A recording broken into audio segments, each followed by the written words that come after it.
Chat, Baja says hello. We'll be live soon. Thanks for the hype train.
Now I'm craving things that I should crave.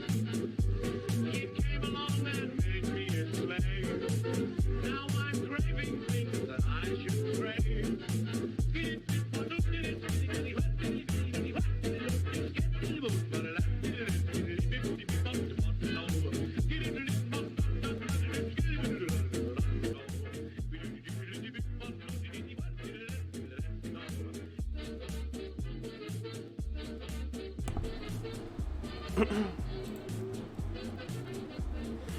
Hello everyone, and welcome to another edition of Chud Watch. I hope you're all doing well. Happy International Non-Binary Day to all my NBs in chat. The Meru-sama, thank you for subscribing for 14 months, says, 14 months, our sub-baby is growing up so fast. The Flower Girl 13, thank you for a year, says, hey, our sub-baby is now a year old. History Chick, thanks for subscribing. 6 months, 3 months left, baby is kicking. Captain Rachel, thanks for 13 months, says can't believe a year has gone by.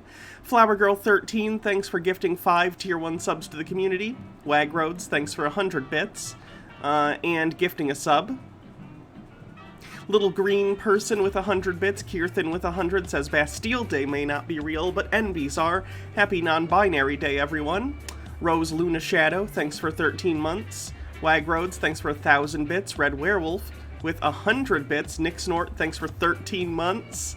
And welcome ZZZ Buzzing ZZZ. First time chatter. Hi everyone. Hope you're doing well. We have some stuff to look at today. Tim Pool talking about Donald Trump's ridiculous lawsuit attempts. Let's see how literate he is in terms of being able to spot the glaring errors in these lawsuits. Officer Tatum talking about Caitlyn Jenner. We're gonna check in on Tate's speech and see what he's been doing since the last time we covered him. It's been a while. Elliot Hulse has a video, raising kids in a degenerate world. We have Bryson Gray talking about abortion or something.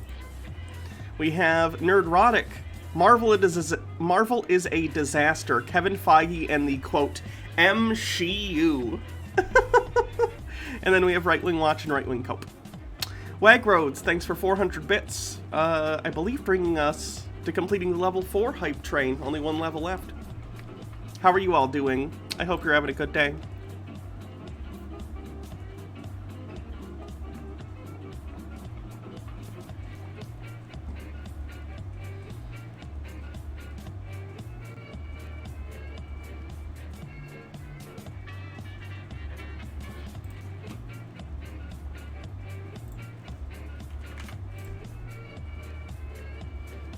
Trying to get a pet sitter for vacation and people won't get back to you? Probably not the people you want to hire anyway, then. Garo the Khajiit with 100 bits says, fun fact, I recently realized that playing a female character in D&D has kind of led to me thinking I may not be as cis as I used to think I was. So I've started feeling like NB might be a better fit. I'm not sure yet. Well, I wish you luck on sort of that journey of self-discovery. Just so you know, Jesse Lee Peterson got kicked off the show Bryson is on. Spaghetticus, thanks for 400 bits. Bittergrin, thanks for 90. Joey is Strong, thanks for 200. Dr. Gamble with 1,000 says, I just discovered a site called If the Moon Were Only a Pixel. It shows the sheer vastness of nothingness in space, even in our own solar system. It even has gotten a button that lets you travel at the speed of light to show how vast space is. I wanted to share it because I thought it was terrifying and cool, but mostly terrifying. Hashtag forever alone. Buka the Duka with 100 bits. Excessive Observer with 500. We're 81% to level 5. If the moon were only 1 pixel. There's the sun.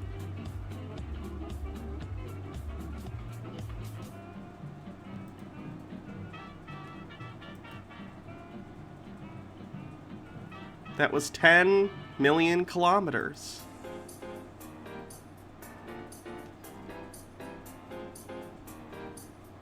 Ah! Oh no, I'm going so fast. I can't. How do I. Where?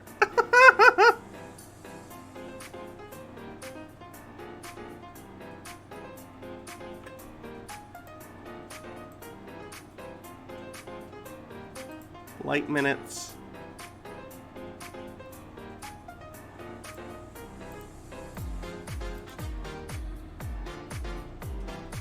Do you still have a free sub from Bingo? I can check. Morak with 300 bits says, haha, bits go burr. A Colston says, if Tate were to make a video of you, he would probably gender you since you present as feminine, or would he misgender you just to be disrespectful? If he properly genders you, it would mean he respects your identity, but if he misgenders you, it would mean that he acknowledges that you're just as masculine as him. I think a choice like that would destroy Tate's brain. I don't think he would think that far, being honest.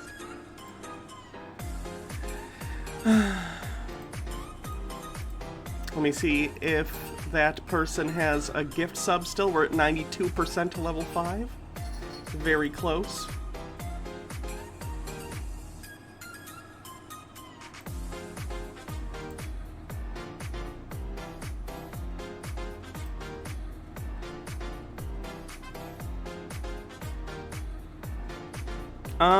I don't have your name written down.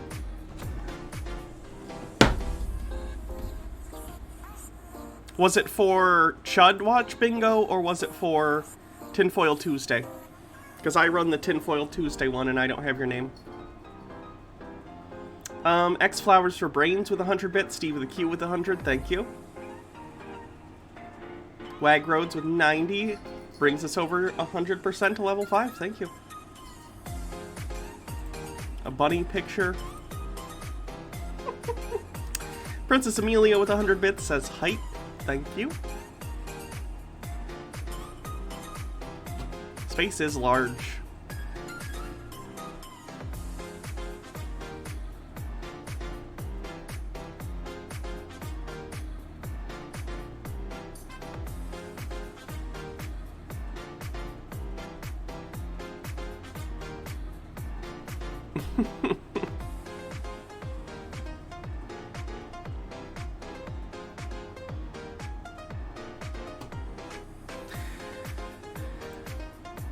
All right, let's get into the topics of the day, shall we?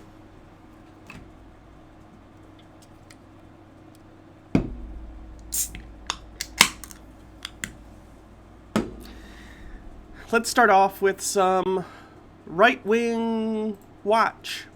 See what the mostly Hugh people have been up to. You run on for a long listen. You can run on for a long time. You can run on for a long time. But sooner or later, God's going to cut you down. And listen out there to the pedophiles, to the Satanists, to the people out there. And you can mock me all you want. You can tell That's permission. He gave consent. Bumble Homestead, thank you for gifting a sub. me I'm crazy, I'm a conspiracy guy, or play the soundbite. Oh, there's Pastor Todd again. You know what? Honestly, I believe this with all of my heart. You can make fun of me all you want. I'm going to stand before the King of Kings. I'm going to stand before the Lord of Lords. I don't care about what you think about me. I don't care if you think I'm a conspiracy theorist or whatever. You are, but that's fine. You can not care what I think. That's cool. Whatever name that you want to call. It actually makes me feel better. It would hurt my feelings if I hurt your feelings, but if you genuinely don't care, that's perfect. This is the perfect arrangement. I get to mock you and then not feel bad about it. It's perfect. Call me, because I know that God is real, and you can run on for a long time. But sooner or later, God is going to cut you down. And I'm telling every single person out there that thinks that they can mess with the church, every single person out there that wants to close down the church, every single person. I don't think most people want to close down churches in any sort of perpetuity. We had lockdowns that prevented churches from having in-person services in some places, but it wasn't specifically about the church. It was about the fact that you were gathering dozens of people together in close quarters for long periods of time. You could do online church services. Many churches have been doing that. Kirthan becomes the stream boss with 200 bits. RTK says, why do they continue to think we're pedophiles? I'm getting older than the oldest boomer. Sorry for swearing, I'm just in a bad mood. I don't know. I think it has to do with the fact that, like, it's the worst allegation you can lay against someone. Like, even if you were to call someone, like, you're a murderer, that doesn't have the same, like, visceral stigma, as if you, like, you're a pedophile, because that's, like, the worst thing you can be accused of, is hurting children. I think it's that. They have to paint their political and social enemies as black and white, the worst thing possible that's irredeemable, because it justifies all of their actions if they're fighting against a cabal of the worst evil that could possibly exist.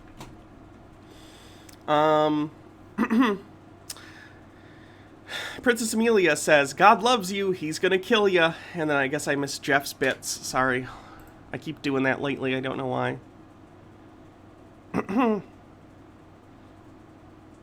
Oh, how far back were your bits?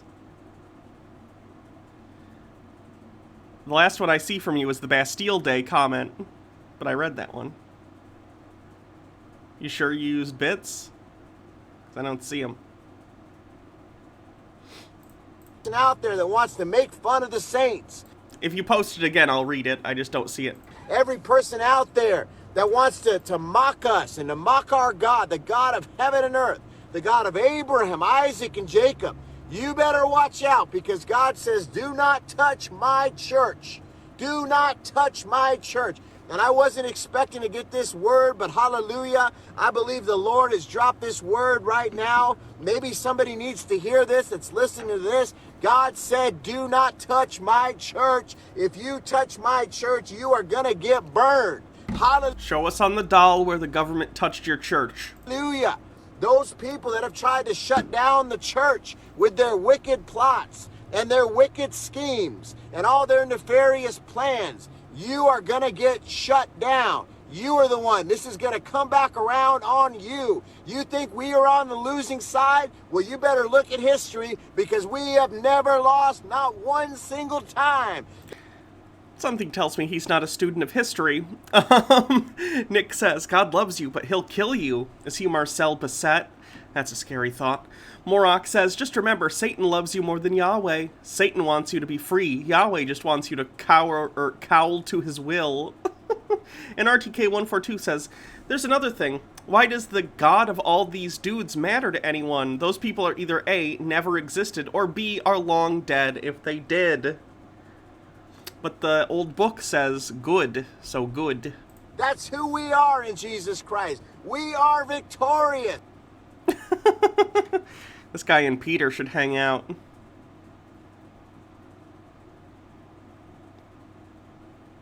For there's an apostolic army of angels that's being released in the atmosphere. One of the things that we have been bereft of in the kingdom of God is that that's quite the shirt. I was wondering why this quote tweet had the Tim Robbins from the new season of I Think You Should Leave with the crazy pattern shirt. I see why. we have set angels on the sidelines. And the Bible says Bereft. I think he means bereft. this. He's just pronouncing it. He's pronouncing it in that kind of evangelizing way. We are bereft of morality in this nation. Our Lord will come and smite the morally bereft. Angels are ministering spirits for the kingdom of the Lord. When you go back and you read the scriptures, one of the things that's going to happen before Jesus Christ comes back is the first thing that's going to happen is the Bible said that God is going to release angels into the earth. And they are going to remove those that offend and commit iniquity in the body of Christ. And there is a death release from God. That's Since you capitalized on the name Chudwatch, when are you going to patent it for yourself? That would be a trademark, not a patent. And I'm not going to. getting ready to hit the wicked. I'm not talking about spiritual death. I'm talking about natural death.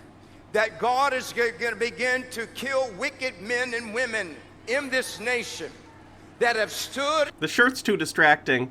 The shirt's so distracting. And oppose the authority of the Holy Ghost. Morok says, My grandpa used to preach like that. I kind of miss going fishing and bird watching with him, despite that he was kind of an awful person. Family's weird sometimes. That it is. Did he have slaves?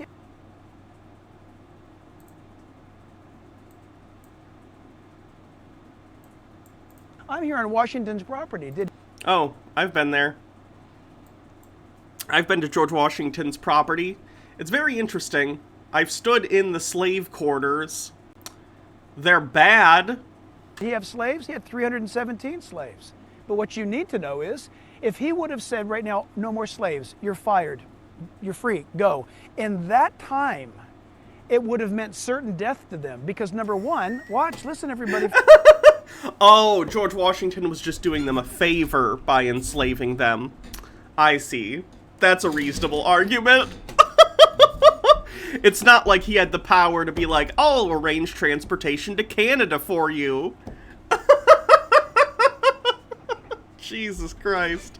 Friends, Washington could... There were free black people back then. It was relatively rare, but it was a thing. He could have done that, and they could have lived in the North or gone to Canada. Have said, I'm going to release all my slaves. Well, you know what? 25 miles from here, another estate, they may not have thought of that. And what would that have meant? Certain death for those slaves. They would have been put to death. I'm here on Washington's property.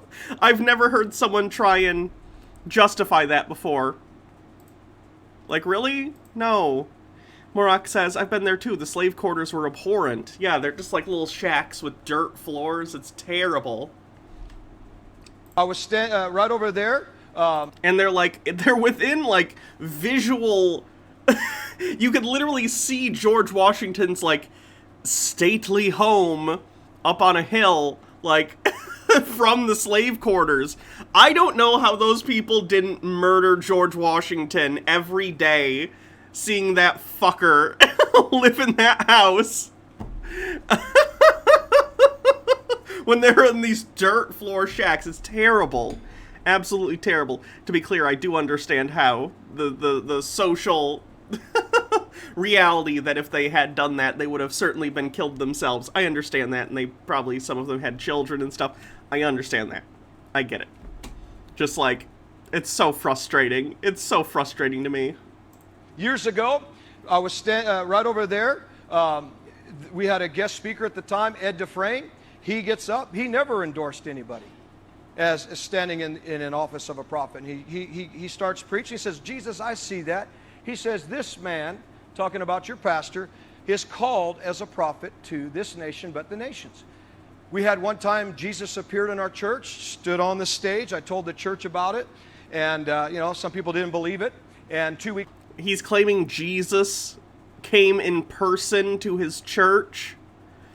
That's a pull. Do you think he got his Bible autographed? That's what I would do. Mike Mack says, if Jesus came back and said he agreed with Democrats, how would the Republicans react? They'd say, that's not Jesus. He's a brown communist. Weeks later, a woman comes. This is before the days of the internet. And she says, why is Jesus standing right here? She announced the exact place that I saw the vision. She described exactly what Jesus was wearing. Exactly. Let me guess. Some sort of robe type thing.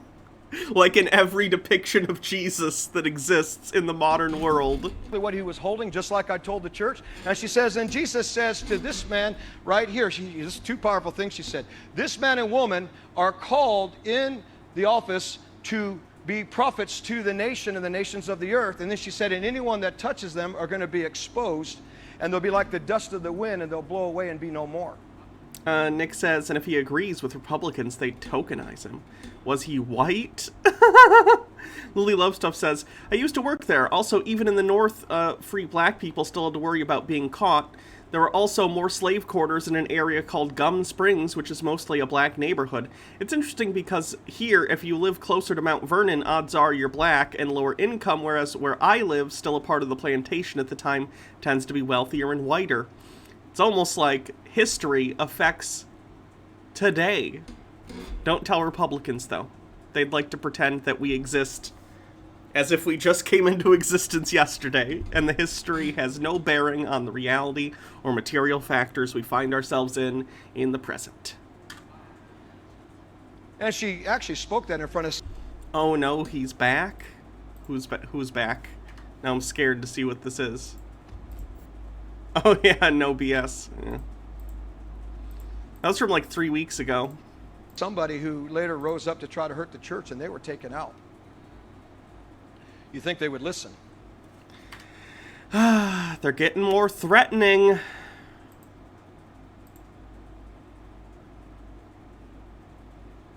Let's see. Trump-loving evangelist Lance Wallnau lost his passport, and when he was unable to simply walk in and get a new one the same day, he posted a video on Facebook complaining that he was persecuted because of his politics. I have a lost passport, misplaced passport. So I went yesterday to Dallas, downtown Dallas, spent 90 minutes standing in line, showed up at 9 a.m., 8:45 in the morning. The government, typical government website, couldn't answer a call for an appointment, so I just walk in. A website couldn't answer a call? I feel like it probably wasn't the website's fault. If that's how you're talking about it, you weird boomer. Out of the country, already booked. And they waited till I was like the last person in line, and then came up to me, which I think was like a political statement more than anything. They definitely don't know who you are. Bitter Old Ass Broad, thanks for 7 months, says, it's our anniversary, in my Tony singing voice. RTK142 says, that's not how anything works. These frackin' self-centered idiots. No, everything's about him, though, don't you know? Everyone knows who this random guy is, who I've never seen before. And told me that it wouldn't be fair for me to be able to get my passport. Not that they couldn't do it, but as a matter of principle, because there are people that were there earlier at 8 o'clock, an hour earlier, who they had to turn away. Now, I don't think there was one person who was turned away who had a same-day ticket. Not one. But because there were other people that walked in that were turned away, I had to be turned away. So I began to wonder if it was political. You think so? I was wondering if I was singled out for a reason. So... You just said everyone else also got turned away. That's the opposite of you being singled out. I literally said, well, I guess I got to get a letter from Congress. I got the letter from Congress. Now I have a letter from a congressman. It's a friend of mine. So what, did you show up at the DMV or the Secretary of State and you're like, I have a letter from my friend in Congress! Alright, cool, we're still not gonna get that done today. Fuck off. Nick says, keep better track of your passport then, asshole. And let's see if it goes on. And pray for me. I'm not looking for a fight here. I'm not looking for a news item either. Pray, pray, pray. Pray that I could get through here and not tangle with these political spirits that really want to harass, and especially if you're a conservative, that want to punish you by the bureaucracy. God, those people are they're like solipsistic.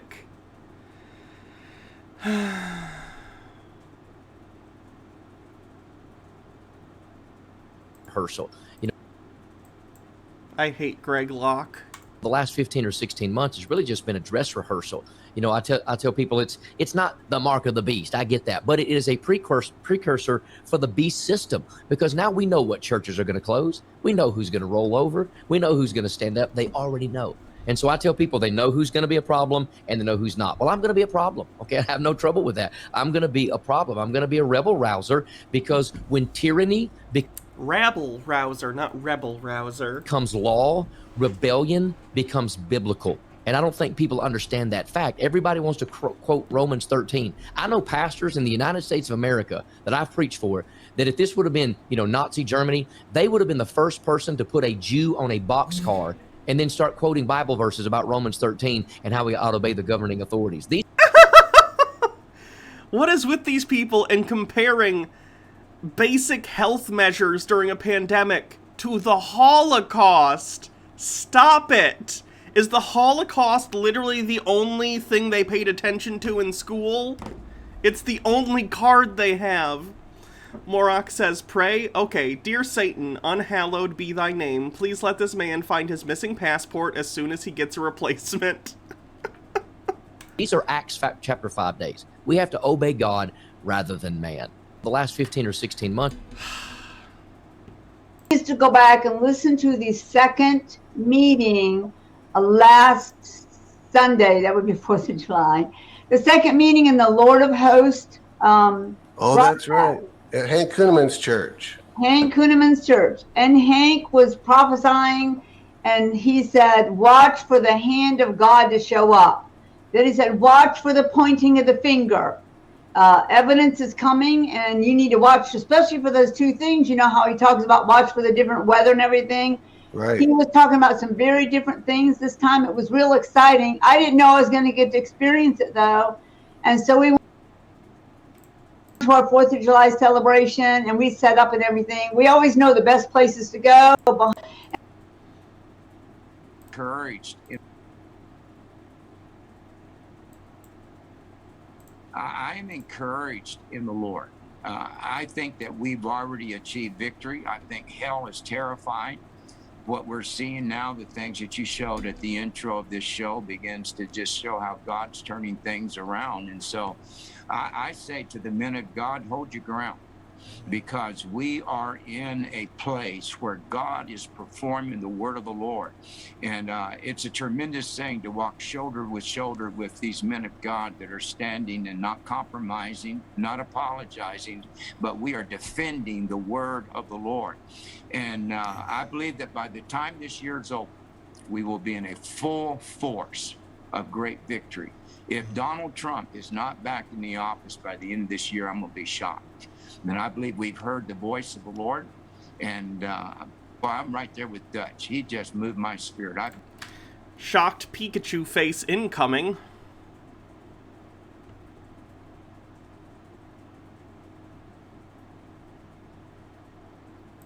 Was Ew.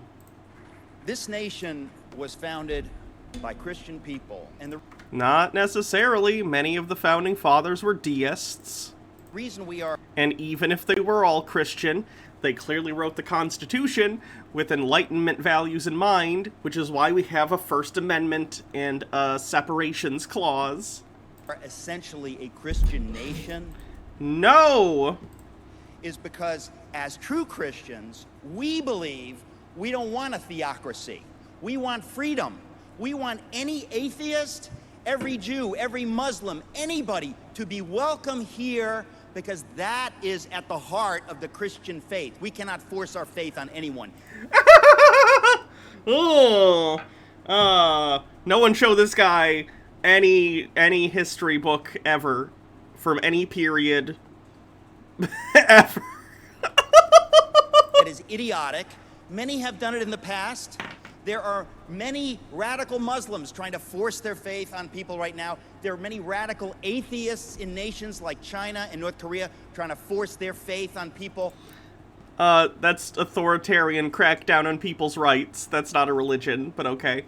Nick says the First Commandment disagrees with you. A true Christian says faith is free. Belief in Jesus can never be coerced. It is a gift from God. So if maniacal Christians took control of this country, they would make it safe for everybody else to be a part of this country.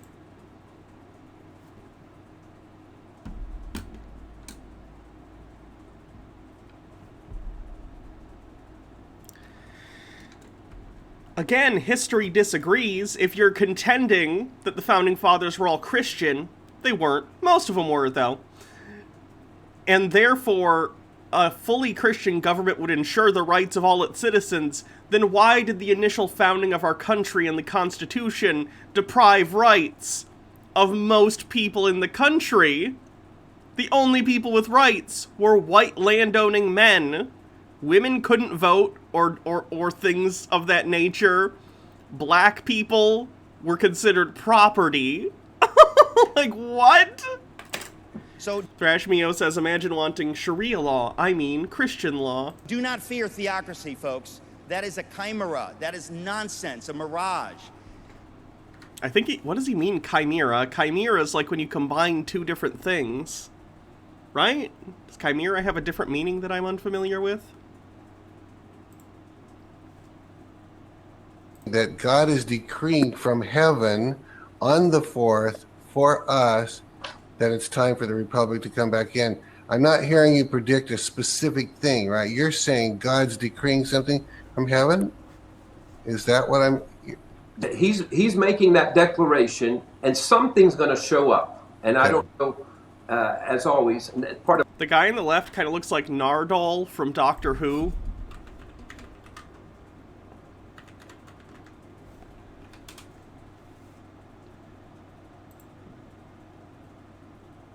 I don't know if anyone here watches Doctor Who, but that dude looks like Nardole's dad.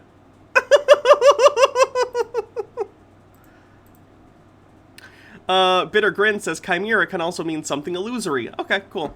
RTK says, my friend's Mormon father-in-law tries to insist that atheism is a religion the way 0 is a number because he has to in order to get away with his claim that it's being forced on him. Is off a TV channel? I'd ask him that. Morok says, one of the people I've GM'd for actively advocates for a Catholic theocracy. These people exist. Yikes. Did they only play a cleric? Rublum says, I'm not sure if they're in chat, but thanks to the Flower Girl for the gift sub. What I'll explain on the prophetic a little bit on the tail end of this is a good time to... Argonian Bum asks, why is their whole thing with Trump August now? I mean, obviously they're moving their goalposts desperately, but is it a sovereign citizen thing? It moved to August because that's the date Mike Lindell gave. He has since backed off on that statement of it being August. Surprise. But, yeah, I'm sure the goalposts will move again. To do that, you know, in the prophetic, there's so much. Just like they were confused with what Jesus was saying, he's actually in their midst. He's Jesus. He doesn't fail in what he's saying, but they're trying to process what exactly is going to happen right now, when, where. Is this later? Yeah. Now? And so they're... You know, I can't say exactly what that's going to look like. I believe something visible will happen on the 4th that lets us know, at least discerning people. Oh, because you could say when Lazarus, when he's alive, he's still in the cave, and so less people know about it at first, and that's a possibility. But then there's now take the clothes, the dead clothes off of him, and then let him go, and then it was progressive. Then all of a sudden there's a buzz around there, and then the whole town, and then everybody knows Lazarus has come forth. And so however the Lord does that, I believe we'll see something. I believe the discerning will see something that happens on the 4th. Nothing happened on the 4th. That tells us that this has in fact happened, and it may be spectacular, it may not be. I don't have the insight on that. Hydrate. Will do.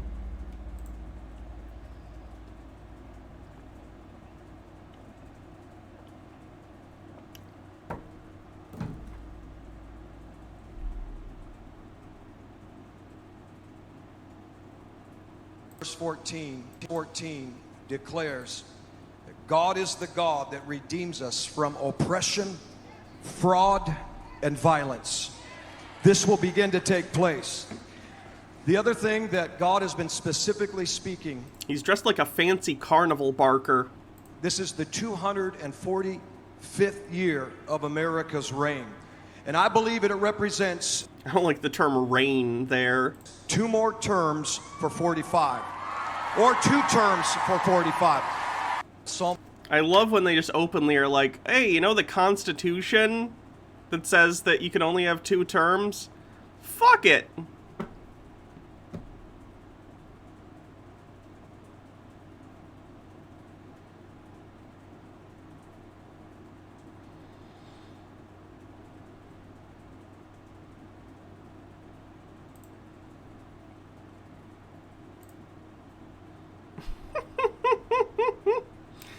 Someone says, this is my first meal as a fugitive. Delicious. And then Ben Shapiro says, this is pathetic. Salad is not delicious. Ben Shapiro, big boy, refuses to eat his salad. This person is an RN. Says, this vaccine has been released using a recombinant DNA technology faster than any vaccine in the world. It manipulates your DNA at the tiniest molecular level. Do not get it. It's not safe. None of that's true. It's an RNA vaccine. It doesn't fuck with your DNA. Olivia Guidry, a registered nurse in the emergency department at Ochsner Lafayette General, died Saturday after being hospitalized for coronavirus in the intensive care unit. Today is a sad day for my ER family and I, her colleague Nick Berthlot posted on Facebook. Your contagious laugh and smile will truly be missed, Liv, until we meet again, sweet girl. And now she's dead because she was stupid! Don't be stupid! RTK says, oh, but Hannah, his first term didn't count because of, the Russia stuff or something, and that was at least a halfway decent attempt at humor from Mara Wilson's cousin. Nick says, her laugh wasn't the only thing about her that was contagious. Ayo! I need to get a tiny drum set so I can do lots of bad jokes. Lauren Bobert says, I'm living the American dream. I came up from welfare, standing in line waiting for government cheese, to now running for Congress. Let's keep radical socialists out of the government so that people can be empowered to lift themselves out of poverty rather than wait on the government. So, Bobert is literally saying, my family survived and I was able to live and eat because of government services. So now that I have successfully made my way to Congress, I want to help remove the same services that helped me get where I am. There's not a clear example of someone trying to kick the ladder down after they already reached the top than this. That's so disgusting. Like, does she even understand how stupid this statement is? Does she know? Does she know? Or is she that cognitively dissonant that she doesn't understand what she's even saying here? A review for some sort of game was an okay game until the blatant global warming propaganda.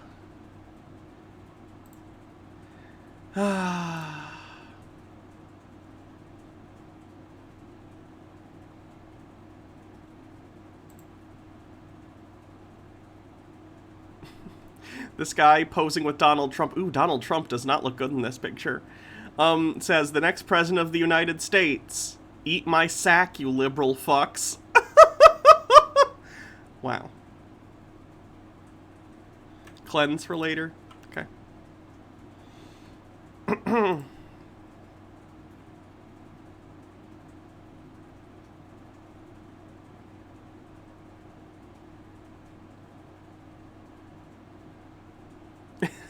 The Bible and the Constitution are not supposed to be separate.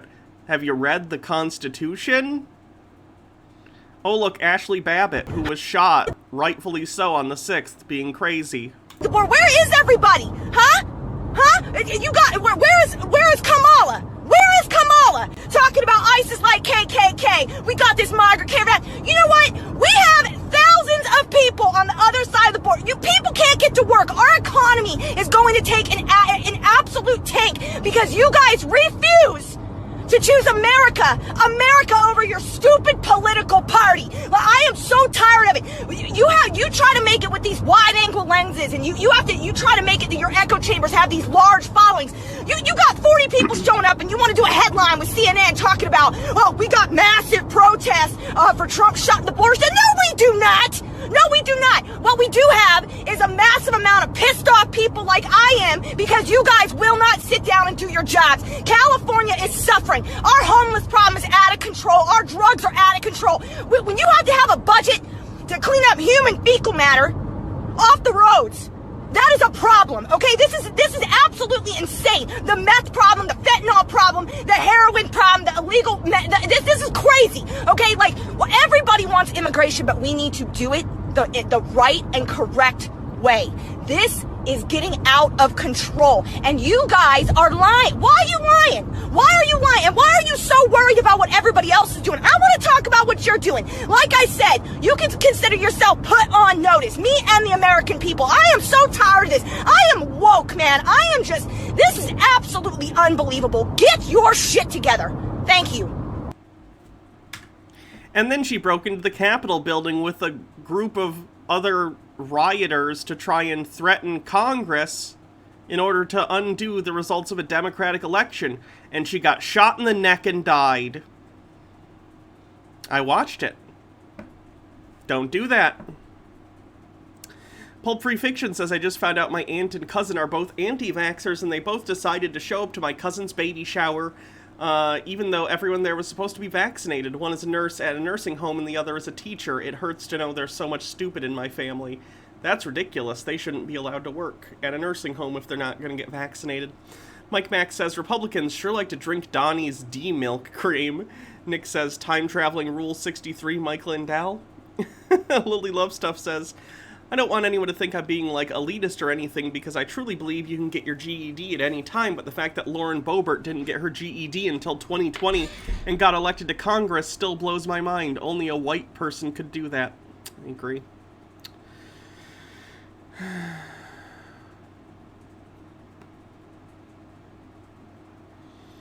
MH Darkbeast says, it's not a plot spoiler, but they used a clip of Greta Thunberg's voice in Loki last night, and the fandom menace are foaming at the mouth over it. It's hilarious. How did they... don't tell me. I'll find out when I watch it.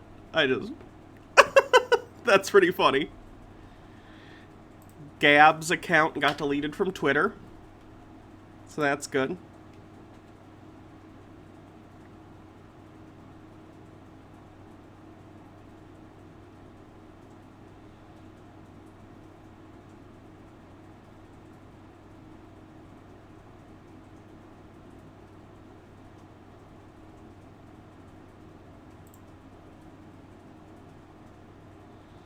My husband and I were eating at a local restaurant in Huntsville on Tuesday night when we witnessed this. I'm still trying to process it. An older couple had a Trumpy bear, and it was in the high chair at the restaurant at their table. They were treating it like their child and informed us that Trump is coming back. Ladies, you can't make this stuff up. That's fucking insane. Thunberg, I apologize. RTK142 says, it's got to do with what's been going on. It'll make sense when you see it. Okay. That's if this is true, I don't even know what the context would be if it's not true, because there's pictures. That's unhealthy. Oh, this is Nick Fuentes tried to force his way into CPAC. Rublum, thanks for gifting a sub.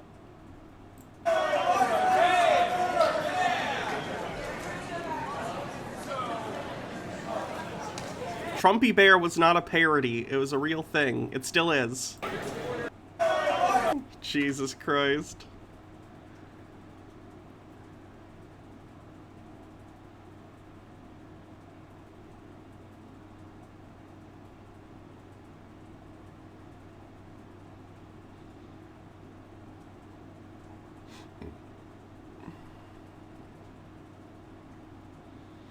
Okay. That's probably it for right-wing cope and stuff for the day. Move on to the individual videos. They wouldn't let him into CPAC. Why? I think he's been banned. Hydrate. Because of the Nazi stuff. They don't let him in. Yeah, it's a mask-off thing. He says the quiet part out loud. Nick says, I kind of want a Trumpy Bear for the lulz, but I'd have to download it off BitTorrent.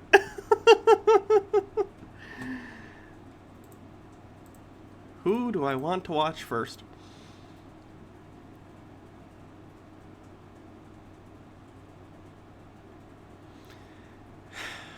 So, Tate hasn't made the same kinds of videos he used to make lately.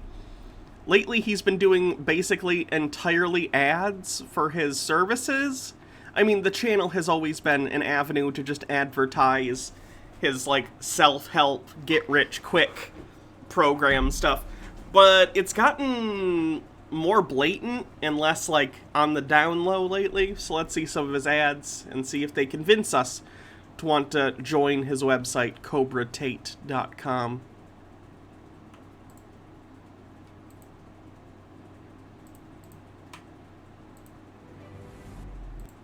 This is going to be about business. Everything I know about making money. Nobody goes to university and leaves knowing how to get rich. And if you look at all the richest people in the world or all the most successful people, they'll say, I didn't go to school, or I quit university, I dropped out. Because you're not learning anything about getting rich. I don't know about you. All I ever want to do is get rich. I didn't give a fuck if I got rich breaking rocks or got rich being a professional fighter. I didn't care. I want money. Congratulations, you're about to learn. This is no nonsense, no fluff, the hardest hitting presentation given by a multimillionaire on how to make money in history. We're cutting the garbage, we're getting down to it. 100 business lessons I've learned across my business career. This is so funny too, because Tate's entire fortune he kind of lucked into. Okay, I need to clarify that statement, but first, Altered Rin says, didn't let me share the subversary, but we now have a sub-baby, Hannah, on the day I got my hormones, so we're naming the baby either estradiol or spirulactone. Let's go with estradiol. And congratulations, by the way. Nick says, hot take, if all you want to do is get rich, then you're fucking useless. I agree. RTK says, silly me wanting to make the world a better place. And Mr. Sir Knight Kingyo says, hey Hannah, thanks for everything. Going to secretly get vaccinated tomorrow since my family is anti-vax. Wish me luck. Anyway, so Tate made money as a fighter. And he may have been a good fighter. I don't really know. I don't follow fighting. He might be very good. It wouldn't surprise me. He certainly has an attitude for it, I would guess. And then he took money that he won from his fighting, and he happened to luck into putting it in Bitcoin. That's how Tate got rich. He took money from punching people in the face, and he bought Bitcoin. You can't teach someone to do that. You can't teach a group of people, go back, 10 years ago, win fights, and buy Bitcoin when it's really, really low in price. He got very lucky, as many rich people do. Daddy Sume says, a trans toadadiol? Estradiol? Okay, that's cute.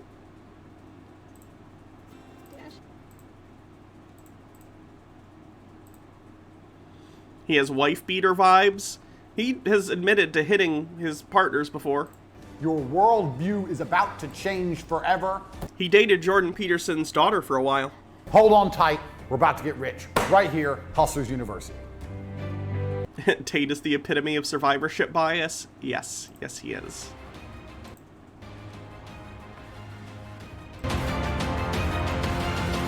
I want to know who he pays to hire. Who he pays to edit these? Like, is this just a template they throw these clips onto, or do they actually, like, make this wholesale for him?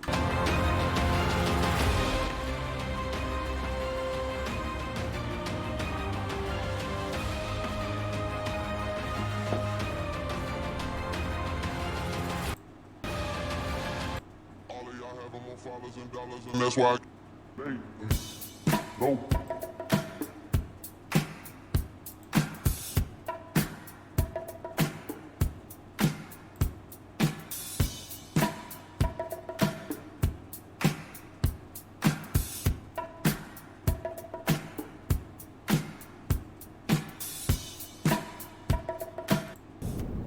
Jesus Christ, that's the whole ad?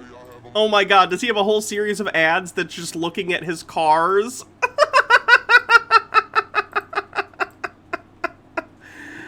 Oh, Tate, why? Why are you like this?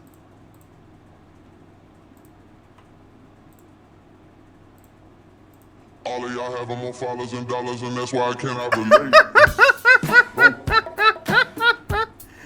Oh, Left Flank Vets, thank you for raiding.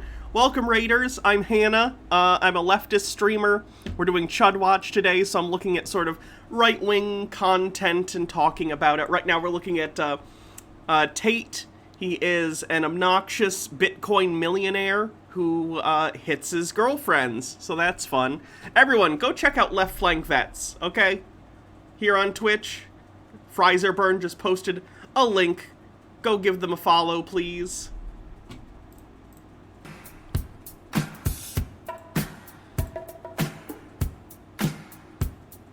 Tate's entire life is smoking cigars, hiring escorts, and getting fucked up. Those are the 3 things he does. Hydrate.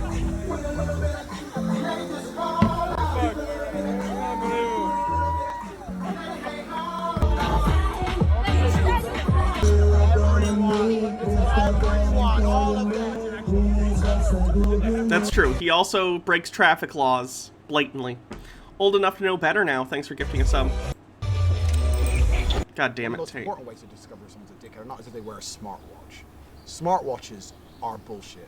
There is nothing you can do on a smartwatch faster than you can do. Just pull your phone out your pocket and use your phone properly. Every time I've ever seen anyone try and do something on a smartwatch, I just sit there looking at them thinking, what kind of fucking materialistic, capitalistic moron are you that when Tate, your entire program is a get-rich-quick scheme! What are you doing?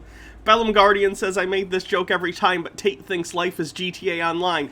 We literally watched a video some weeks ago where Tate went and bought like a $200,000 diamond-encrusted watch, which is the ugliest fucking watch I've ever seen in my life. And I could say the same thing to him about that. Tate, why do you need a diamond-encrusted watch that costs tens, if not hundreds of thousands of dollars? You could just pull out your phone and look at the time. What are you doing? Apple releases a watch, you think you need it. So you can sit there scrolling through, pretending that it's easier for you to read your email on your fucking watch than it is for you to get your phone out of your pocket. Get your phone out of your pocket is like literally half a second. In fact, let's time it. Put a timer on. So I'm sitting here, I need to do something on my phone. I've got my stupid smartwatch on. I go, okay, let me just get my phone. I get it out. Is it going to be any quicker, me fucking around on that little watch? Is it any better for me to, oh, who's calling me? Okay, now I'll get my phone out of my pocket. It's bullshit, it's garbage stuff.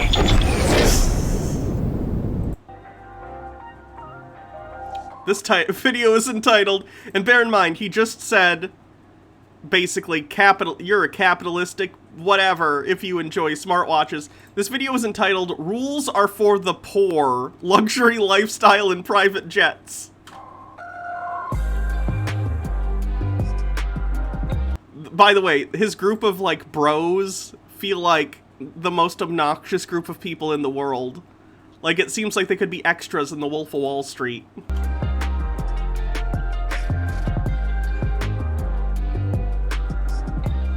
Again, it's about this, like, appearance of affluence. It's so gratuitous.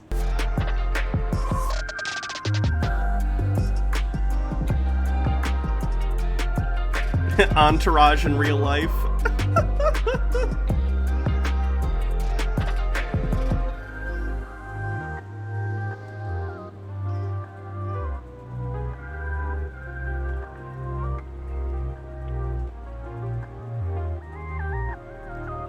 This is what Trump would be like if he was 80 years younger.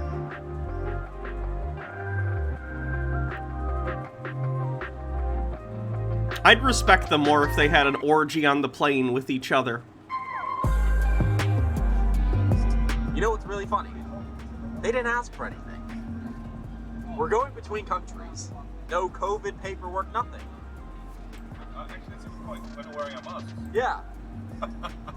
Seat belts.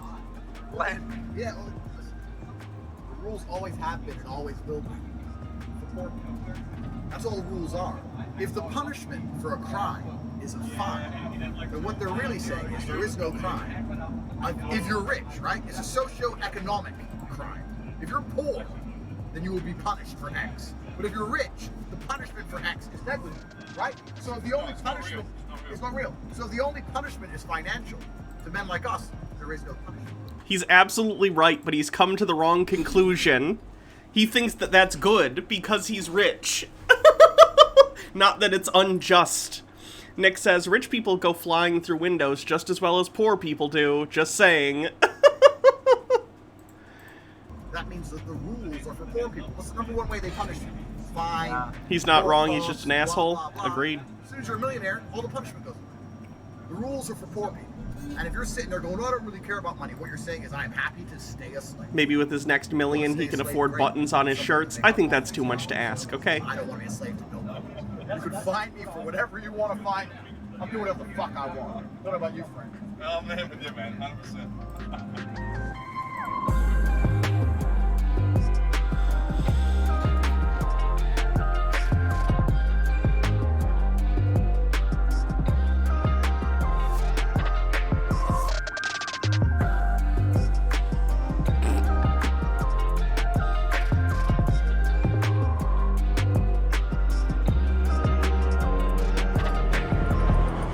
Jesus Christ, they're just the worst. I didn't go to school, or I quit university. I dropped. Okay, let's see a classic Tate video and then we'll move on.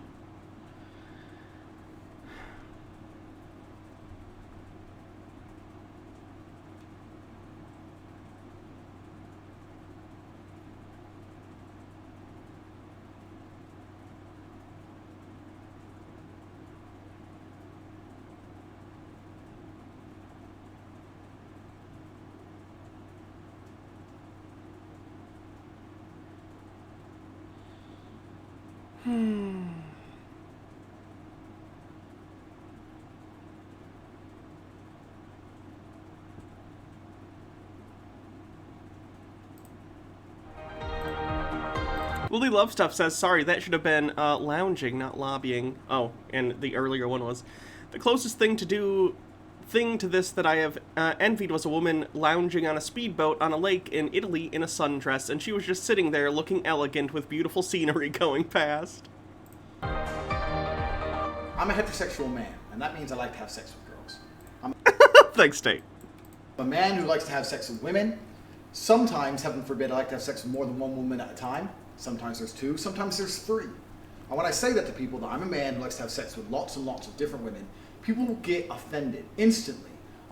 I don't care, Tate. That's fine. As long as everyone's consenting, I don't care. I'm a sexist. I hate women. I'm a misogynist. I'm a bad person because I'm a man who likes to have sex with women.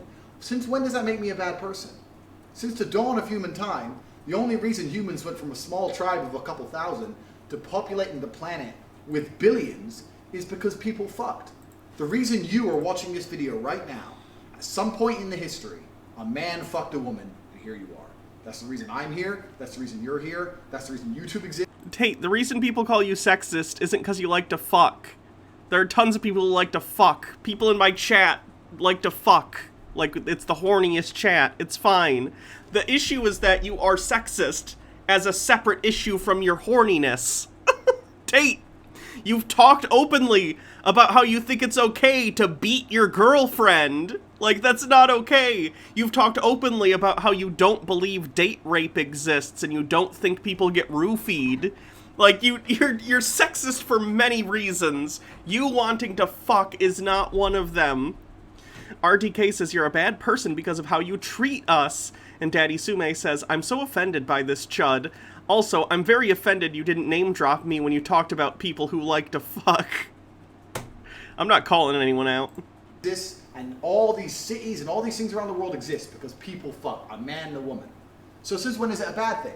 So I say this and say there's nothing wrong with men having sex with women. This is the reason we exist. Then they say, yeah, but you want to have sex with Baha, I didn't say I don't like to fuck. lots of women. So why shouldn't I? Show me another point in history when men didn't have sex with lots of women.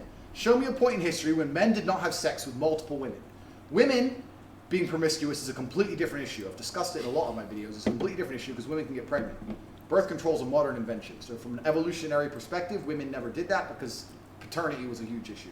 But men, we've always had sex with lots of women. We're designed biologically to run around and have sex with lots of women. If I find different women attractive, I'm allowed to have sex with different women if I so choose. And if I choose to have a relationship and my girlfriend's okay with what I do, she is within her rights to say, well, I know he loves me and I know he fucks hoes and I don't really care. That's one. Having an open relationship is fine, as long as everyone's understanding and consenting. I kinda doubt that's how it works in Tate's relationships, but fine. Morak says, I like...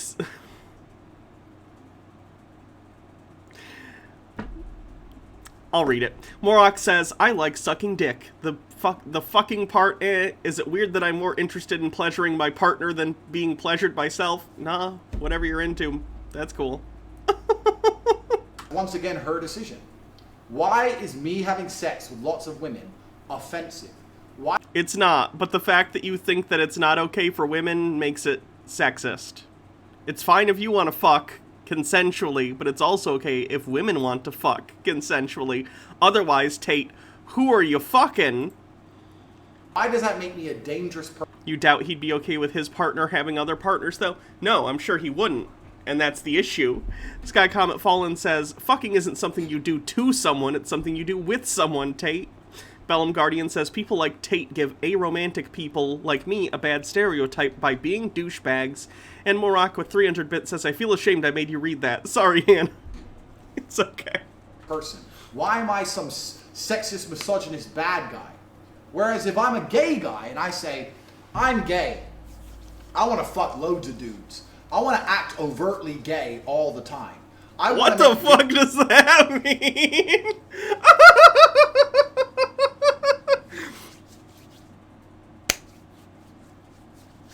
Gay jokes to every straight man I see. I want to be a massive. I want to fuck dudes constantly. I want them to fuck me. I want to fuck them. I want to suck dick. I want to be gay. That is worth a month of celebration. Tate, go fuck a dude then. I don't care. They get to close down roads and march and celebrate about it. They don't produce. They don't replicate. They don't populate the planet. They don't create loving families. Oh, yikes. They don't do anything of merit besides jizz on each other.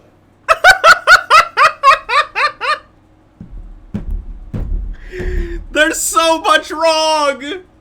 Which is fine. It's their prerogative. I don't find it offensive. I just don't understand why their absolutely pointless sex, which leads to nothing, is encouraged by society. Tate, you use... Tate, are you having sex to procreate every time you have sex? Because then I'd assume you'd have hundreds and hundreds and hundreds, if not thousands of children. But you don't. So you're not fucking for the express purpose of procreation either. You jizz on people, Tate. You jizz on people. Chrysia says, Jake just said he and Sarah have an open relationship on stream and it didn't make me think he's a misogynist. It's you, Tate, not your relationships. Yeah, I only found that out when everyone else did. I was very surprised. Chirk oh god. Chirka Merpa, thank you for subscribing for 2 months. Society, and it's worth a month of pride. Whereas my sex, which can lead to a loving family and populating the planet. Your sex will not ever lead to a loving family, Tate, because you would be part of it. And it's the only reason anyone... It's pronounced Chirk-Merpa. Chirka-Merpa. ...ever existed ever is somehow frowned upon and seen as bad. In fact, if... Didn't they have a girlfriend ages ago? Yeah, but that was kind of like a throuple thing, which is different than, like, an open relationship. They can be related, but, like, they were both dating her, whereas I guess I don't know the bounds of their open relationship now, and it's none of my business if they don't want to, talk about it. It just, I kind of assumed it was, like, a different dynamic, If I sit and say to people, I want to fuck as many girls, I like fucking beautiful women, and I have sex with lots and lots of beautiful women, people find that offensive. Whereas, in fact, there's many industries and many professions where I can lose my job. If I was a politician and said, yeah, I'm a politician, I'm a good politician, and I love my country, but I like to have sex with more than one woman at a time, I like to have sex with multiple women, I would lose my job. I would no longer be seen as fit for purpose because I like to have heterosexual sex. Whereas if I were to say... Are you planning on getting into politics, Tate? Because I think you'll have other problems. Again, like being a self-admitted spouse, or not spouse, partner abuser. I'm a man, but I want to become a girl. I want to chop my dick off and take hormone blockers and put a wig on. Oh, no! How many LGBT-phobic things can he say in one video? Change my name to Susie. That would somehow be encouraged. I'd like to do a thought experiment where I walk around and tell people in conversation that I like to have sex with lots and lots of different women. I estimate I have sex with 100 women a year, probably, around that. They're all 9s and 10s. I ain't fucking with no basic assholes. So I like to have sex with lots and lots of women and see their reactions to me, as opposed to saying I'm a transgender and see their reactions to me. Isn't it crazy we live in a society where I am just as likely, if not more likely, to be frowned upon for heterosexual sex than if I decided to chop my dick off and become a girl? Which one of those actions... All right, multiple things. You don't chop the dick off. They take that flesh material and make a neo-vagina with it. Secondly, Tate, I don't care if you fuck a bunch of people. Most people don't care. The kind of people who care if you fuck a bunch of people are probably the same people who don't like trans people. AKA conservatives or religious people. Mike Mack says he's the perfect Republican. Is truly perverse. You tell me. Think about it. What's more perverse? Heterosexual sex, which creates new life, or me chopping my dick off and pretending I'm a girl? I don't think either of those are perverse, though I disagree with your phrasing of what trans people are. And I'm going to use the word pretending, because no matter how many times I chop my dick off and how great my wig is, I'm still a man. They're obsessed with the wig thing. I don't wear a wig. I know it's not about me. And some, like, trans women do wear wigs, which is fine. There's nothing wrong with that. But, like, do they think every trans woman wears a wig? Like, I don't. This is my real hair. Born a man. Think about it. And this is always my argument when I say to people, yeah, I have sex with lots of women. And they always yeah, cis women wear wigs, too. Say, if I was gay, would you talk to me that way? Basically, we live in a world where all forms of perversion are encouraged and celebrated with months of pride. You must be proud of nearly all forms of perversion, which lead to seriously, genuinely, nothing reproductive and good for the planet. But heterosexual sex is found. That's how fucked up. Tate, go fuck. I don't care. Thrash Mio says, how many times I chop my dick off? He has multiple dicks? RTK142 says, fun fact, the only way my area got a Democratic congressman was because it came out that the Republican beat what he beat was abusive to a mistress. Oh, yikes.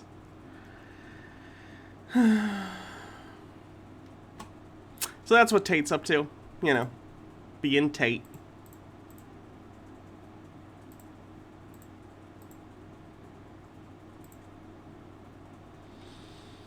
Let's check in on Tim Pool. Tim Pool, this is this video of Trump's new lawsuits against Facebook, Twitter, I think YouTube.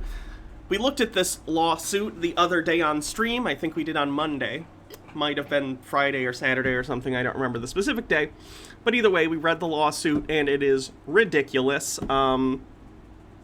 He's claiming that Facebook, Twitter, etc. are state actors because Section 230 exists. Very stupid, basically trying to claim that Facebook, Twitter, and YouTube are breaking his and other class actors in this class action lawsuit, have been violated by them for banning them from the platform. Mark81, thanks for subscribing for 13 months. Crizia with 30 bits says, let's see how bad the sentiment beanie take is, or the sentient beanies take is. Yeah, I assume Tim is going to just be like, this lawsuit's going to change everything, even though it's going to get thrown out. Because I assume Tim didn't read it. Donald Trump has announced he will be joining a class action lawsuit against Facebook, Twitter, and YouTube, working with the America First Policy Institute over censorship, which he says the courts will find to be illegal. At the same time, Republicans are introducing legislation to go after big tech, potentially to break them up because they're too powerful. It's break them up. Do it. Nationalize Facebook. Strange that this has to come from conservatives who have typically been on the side of big business, but there was a... Yeah, it's weirdly hypocritical, huh? Ready for Perfect with 30 bits says, first-year law students could tell you how bad this suit is. Yeah. I find it interesting Tim here says that, implying that people on the left don't want to break up, like, Facebook or big tech companies like Google, or nationalize them or whatever. I'm sure there are liberals who don't want that for whatever reason, but I think a lot of people on the left are like, yeah, do it. The only difference is, like, I recognize that the current state of affairs is not that. So if, like, Donald Trump or someone is like, oh, Twitter violated my First Amendment rights, No, they didn't. I have to defend the fact that they didn't because it's just factually untrue. If you want to deal with this problem, you probably need to nationalize the website so it's the government. Then your First Amendment right would apply. Daddy Sume says, amateur law enthusiasts could tell you how stupid this lawsuit is. Yeah. It's a big shift over the past decade, which, well, many people can't seem to comprehend. In a recent conversation I had with Charlie Kirk and Will Chamberlain, conservatives, Charlie Kirk said that the conservative movement wasn't ready to address a lot of the issues brought up during Occupy Wall Street. Perhaps there's been a big shift. I think it's fairly obvious there has been, that conservatives are now recognizing their movement is being destroyed by big tech censorship. Now, in reality, social media sites and their CEOs aren't just getting rid of conservatives and purging them. They're mostly doing that. But they also are targeting anti-war leftists and some anti-establishment left personalities, who in recent time have seen censorship as well. There's a really good example of what happens when you allow a powerful government or anyone really to censor ideas, and it's coming out of China. WeChat, a popular Chinese social media app, has just banned the accounts of tons of LGBT creators because they want to clamp down on LGBT content. This is the cultural control the Chinese Communist Party exerts. Yes, and that's bad. They're the government. They shouldn't be allowed to do that. Pulp Free Fiction says, they think leftists are in bed with the tech billionaires. It's a pretty common talking point in the right-wing media. Very strange. Colston says, I don't think conservatives realize that even if they break up these tech communities, they're too toxic for capitalism now. Princess Amelia says, even Donald Trump could tell you. Oh, wait, maybe not. Nick says, oh, and right-wingers fucking loved it. Mike Mack says, Democrat, come on, do it now. RTK says, how would nationalized Facebook, Twitter work, given they're worldwide? Wouldn't it make sense more to have a new thing? I don't disagree. I'm just trying to throw ideas out there that would make the First Amendment argument applicable. It's how they expand, and this is what happens when someone or something or some entity has too much power. Now, the left, for too long, has been accepting of this censorship, saying, but you broke the rules, but my private platform. It literally is that, though. If you want that to change, you need to make it not a private platform. Some leftists have pointed out Trump should have regulated these big tech companies, and you know what? They are correct. I don't know if they should be viewed as public utilities, but there is... That would be the way in which you could make the First Amendment argument, Tim. That would literally be a way you could do that. Stone Corbell says that's an explanation, not a defense. In my opinion, a similarity between a phone company where I call someone and say something, and I can even do a multi-person phone call, a conference call, and big tech platforms, where I connect to a network and espouse some idea, opinion, or communication. These big tech companies are exploiting our laws for political gain and power. And I'll tell you this, mark my words, the left will regret it if they don't get on board with these suits. That suit in particular is garbage, Tim. If you want to come up with a lawsuit that actually somehow is going to make a difference, great. This lawsuit will not, because it is a garbage trash suit. It's going to get thrown out of court very quickly for court time. It's trash. If you want to get this done, you probably need to do so legislatively. I don't think you're going to court lawsuit your way into fixing this. This is probably a legislative issue. Is it big brain beanie time? Some of those words. Because sooner or later, they will come for them. The progressives will be censored, and the control will only get worse. I actually agree with Tim on this one. Right now, right-wingers very much get taken off Twitter and stuff because they're fucking garbage. But I can absolutely see a time where, you know, Facebook or Twitter or whatever gets sick of, like, lefty rhetoric for whatever reason, like leftist shit, and starts banning it. I wouldn't be surprised, which, again, is why I think making these public utilities, nationalizing them in some way, or just regulating them in a way that would somehow make the First Amendment apply, it would be fine. But the fact is it doesn't currently, and the law doesn't say it does, so you need to actually do something if you want to do that. Not just come up with terrible slap lawsuits for fundraising scams like Trump is doing. We've heard that in some instances, this may actually, there may be a real case here. Twitter, for instance, there's a potential lawsuit. I believe there's a lawsuit coming out of California where the government was... Wouldn't the lefty rhetoric have to be harmful, though? Not necessarily. Twitter can ban anyone for any reason. Big Sweet Demon says, they said big brain, not wrinkly brain. Also, have you read the lawsuit yet? If it's available, it's basically suing because he got the ban hammer. Yes, we read it in the last Chud Watch. It was bad. Making direct recommendations to Twitter on who to ban, and Twitter did. Just because it's a private... Baja says, reminder to everyone, Frito-Lay workers are on strike to get humane work conditions and pay they deserve. Show support and opt to buy non-Frito-Lay products when you go to the store. Yes, try and do that. Company. Pringles are not Frito-Lay. Doesn't mean they... So if you need some chips, get some Pringles. Don't act at the behest of government, in which case it could be a 1A violation. I find strange, many of these prominent, well, okay, I shouldn't say that. It's not strange at all. The establishment, of course, wants to retain this power for the big tech companies, and they're saying Donald Trump will fail. He's grifting, and the purpose of... He is. Again, you can both say, I recognize that large tech conglomerates have too much power in public discourse, and recognize that Trump is seizing upon this public opinion to grift, which he absolutely is. Morak says, Pringles are, A-cell? Or no, they're Ace. Sorry, that's an exclamation point. Pringles are Ace, especially the pizza flavor. I know, they're so good. Of this is just to generate attention. It's due... You don't eat Fritos anyway? Well, Frito-Lay doesn't just make Fritos. They make, like, Doritos and stuff, too. It will never work. No. This right now from Trump is one of the most important things anyone could be doing.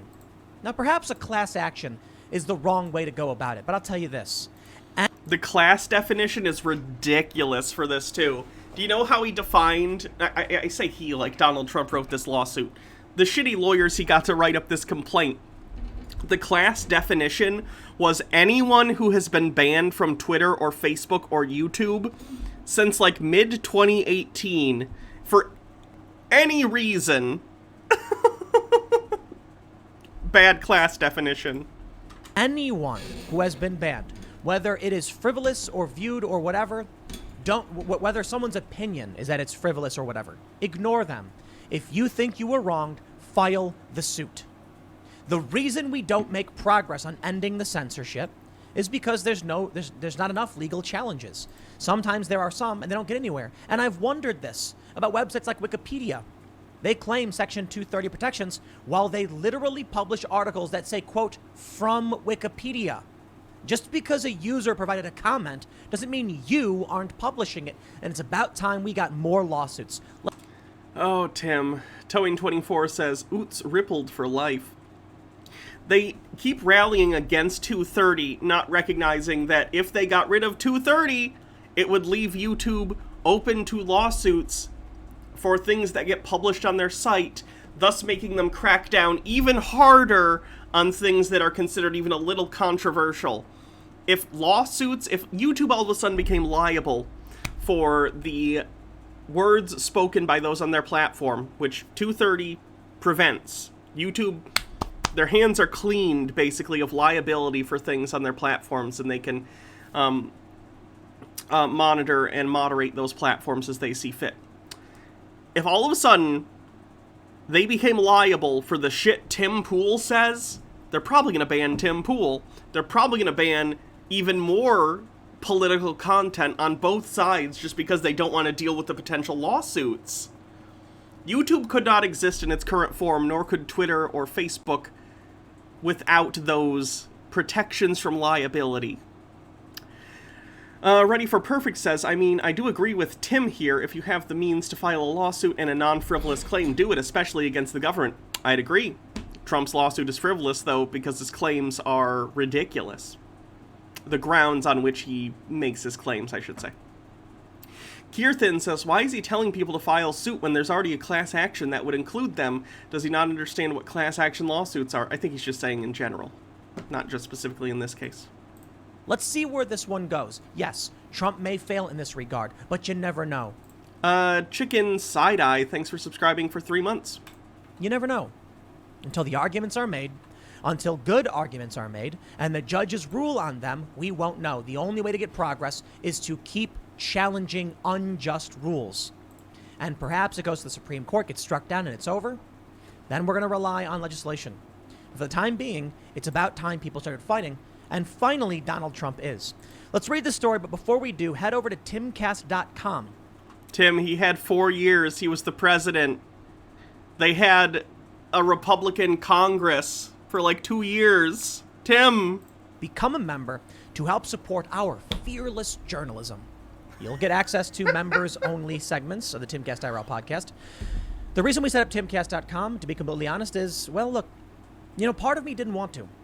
I was content on just being a YouTuber, being moderately successful, having a decent podcast, and just doing my thing. But YouTube threatened that.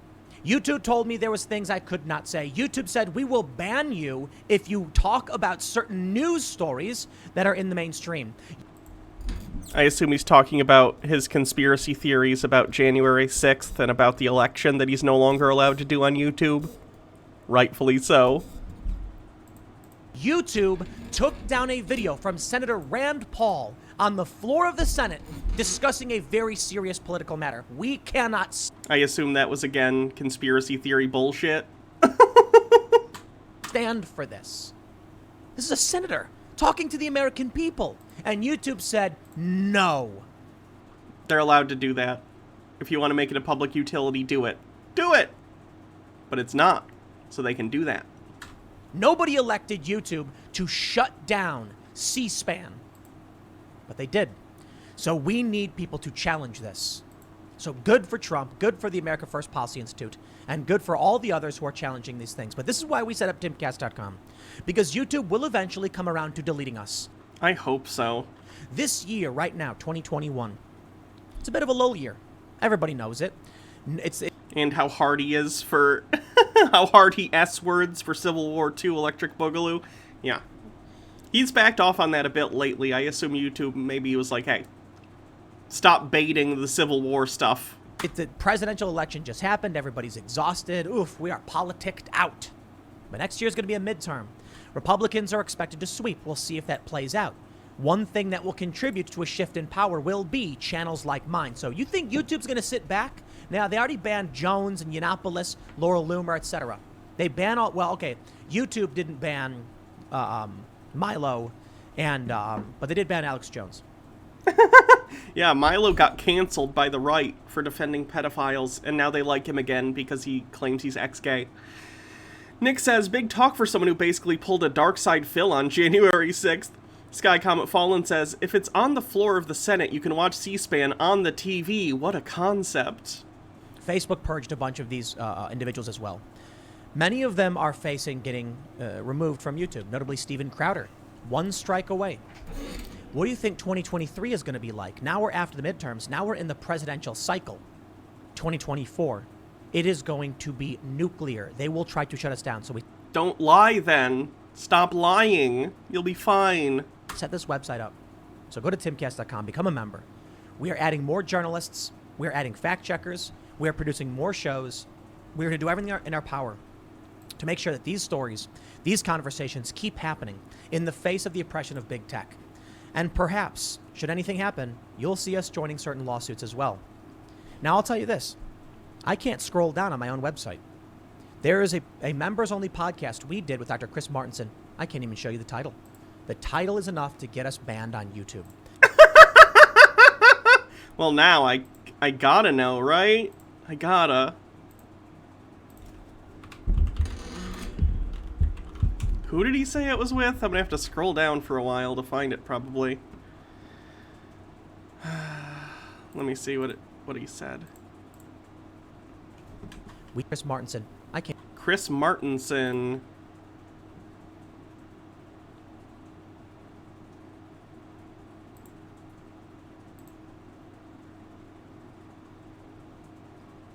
To see if a search that would make it easier. Chris.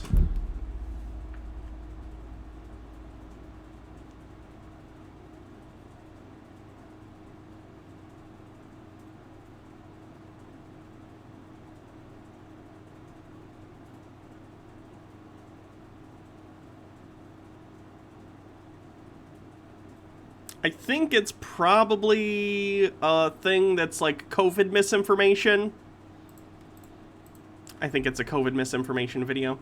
Sounds like clickbait to you. Yeah, I agree. The title was basically, we can end COVID, like, restrictions and lockdowns, and it's dumb or whatever. Can't even show you the title. The title is enough to get us banned on YouTube. We cannot allow this. This is why I honestly don't think the title alone probably would have gotten him banned. I think he's being hyperbolic, but Trump's lawsuit is so important.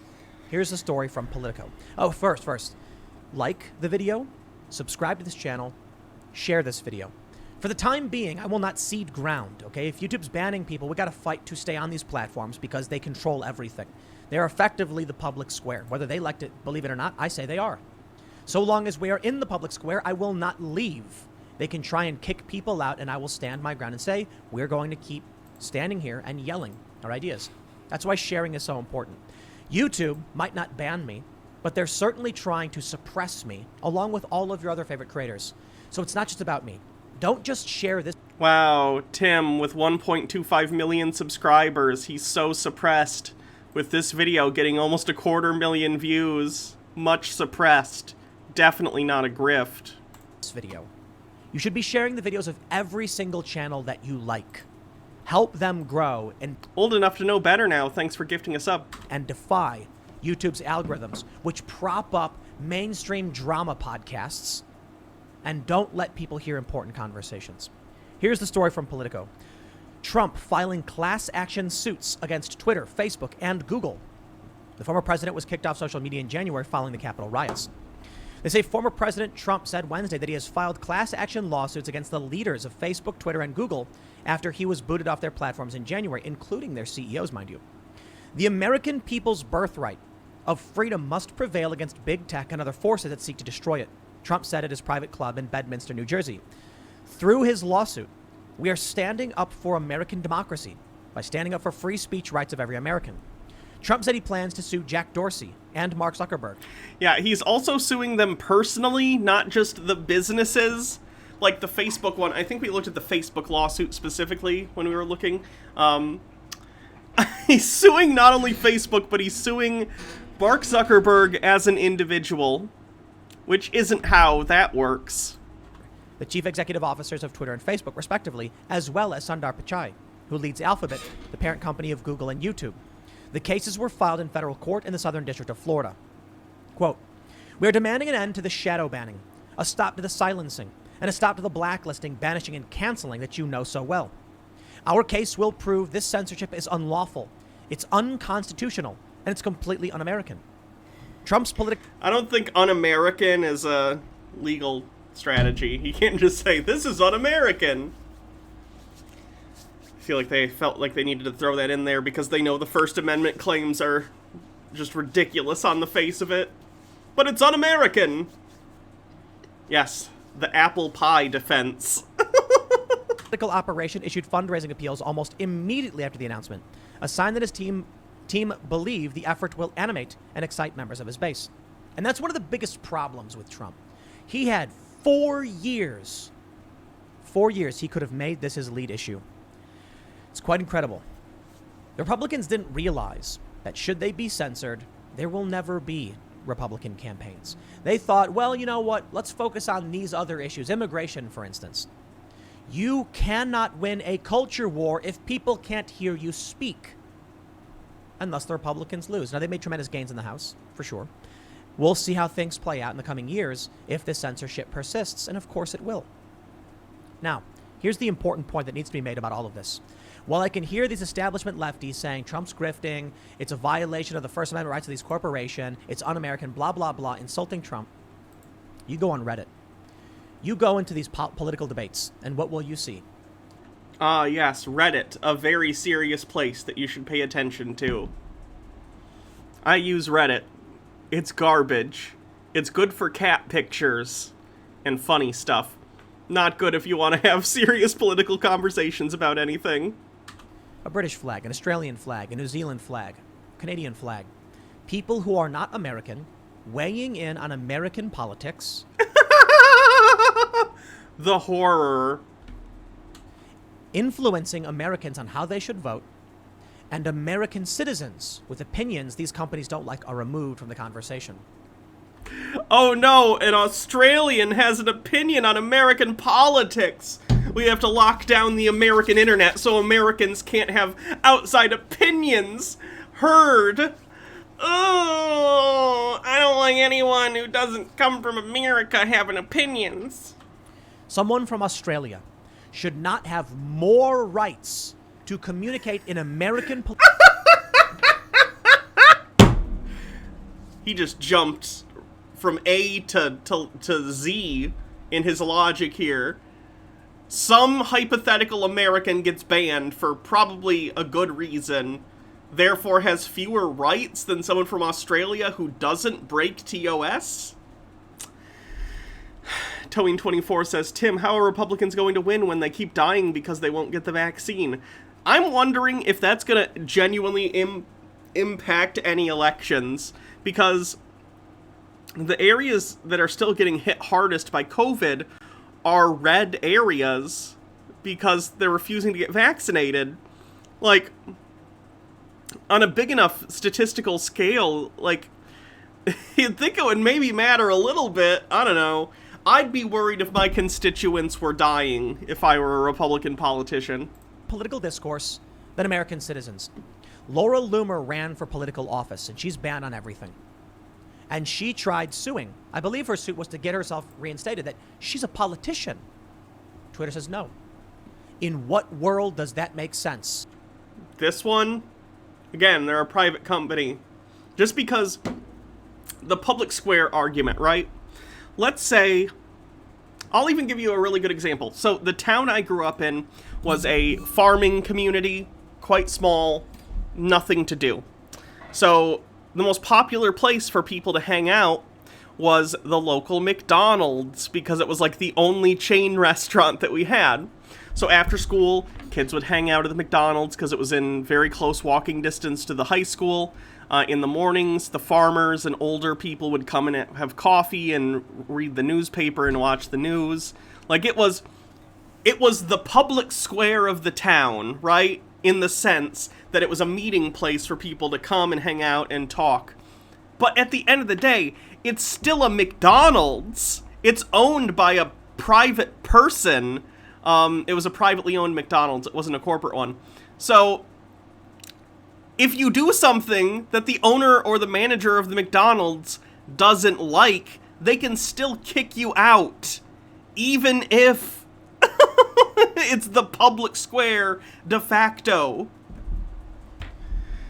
Hannah, did we grow up in the same town? I doubt it. That American politicians don't have a right to speak on a platform with other politicians. So you have Democrats, and they're allowed to say whatever they want, to a certain extent. They're given that access. Democrats say anti-Semitic stuff less, so that helps. Republican candidates aren't. Yet an Australian citizen can then come in and agree with the Democrat, retweet them, and generate more influence. We can't have that. Welcome to Earth.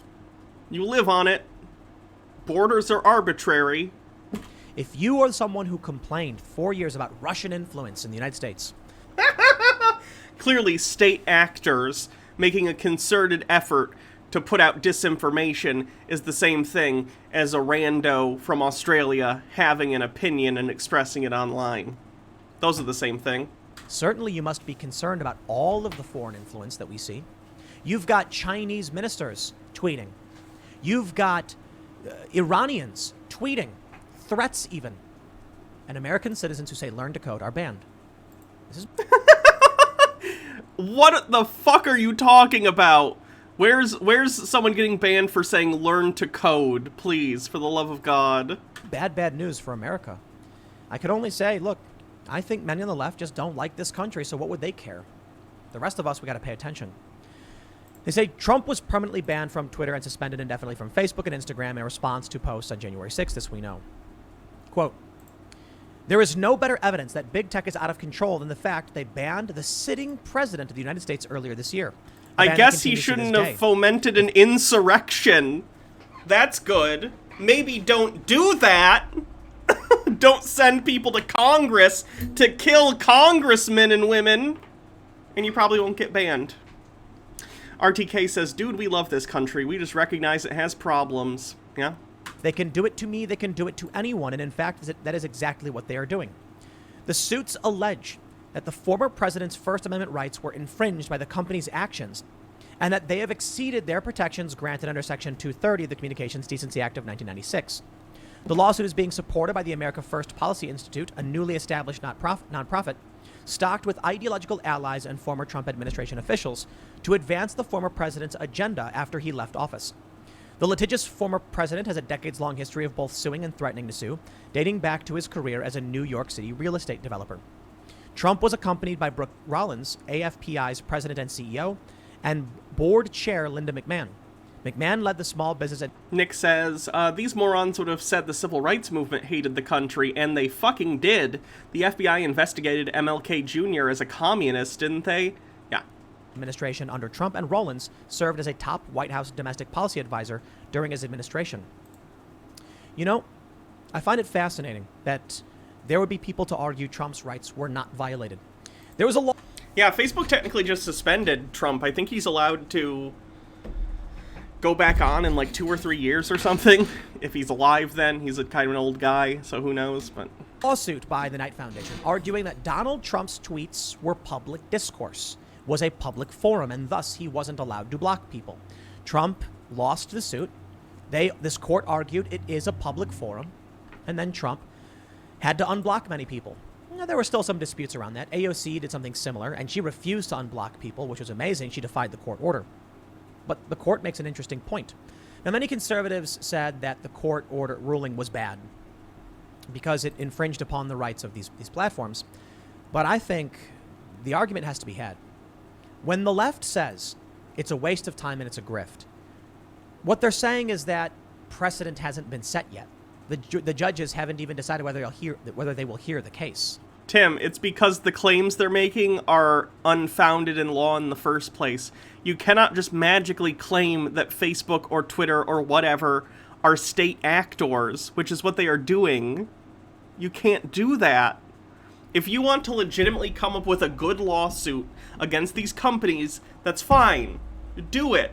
But no lawyer I've seen analyze this lawsuit, and I've watched multiple videos, and I've read multiple, threads of lawyers going through this thing and just laughing their ass off about how terrible this thing is constructed. It's a waste of time, and this is very specifically a grift that Donald Trump is doing. I'm not even telling you to hate Donald Trump. I do, but you don't have to. But this is a grift, Tim. Towing24 says, Tim, AOC was getting death threats. Trump was sending out death threats. Big difference. So no. I mean, you can assert whether it's right or wrong, but the judges have to weigh in. Well, they don't have to. They can decline. But the point is, that's them weighing in my opinion. I think Twitter has created a public forum. I think when they allow politicians to speak, they are creating a public forum. And as soon as they've done that, you cannot deny people the right to come in and engage in that speech. See, that's such a weird standard to set, though, because same thing. Let's say a politician started hanging out at a local restaurant and having people come in and doing whatever. Does that all of a sudden make the restaurant a public forum? It's not. It's owned by a private citizen. That's what I think. If these courts are saying Trump's tweet is a public forum, how could Twitter deny people access? Imagine this public-private partnership and what it would lead to. You get a big arena, and you have the president speaking there, and the person who owns the arena says, we're banning anybody we don't like. Can we do that? They can. Yes, it's their venue. I mean, within reason, but what if the president wasn't able to speak anywhere else? What if there were a bunch of small arenas that couldn't accommodate people, and most people weren't there? You got to consider scale in this. It doesn't matter. They're still privately owned. Nick says he was using it for official government communications, so that's why you can't block people. What will happen to our country if people can't actively engage with politicians? Bad things. What would happen to our country if only one faction of politicians are given preferential access? Stop being racist on the internet, and you'll stop being banned. Can't have it. Sooner or later, Jack Dorsey will not be the CEO, whether he does anything. Sooner or later, you may And just bar politicians from all society, problem solved. We did it. find that an ideological opponent of yourself has control over Twitter. Perhaps someone initiates a hostile takeover. You want them to have this power? They shouldn't. The problem is the left is milking it. It's working for them. They say Trump has bitterly complained about losing his social media megaphone. This we understand. Despite the popularity of right-wing figures on major social media platforms, Republicans have become increasingly animated around the idea of big tech censorship and sought ways to rein in these companies. Florida lawmakers pushed through a law that would bar platforms from banning political candidates or risk hefty fines.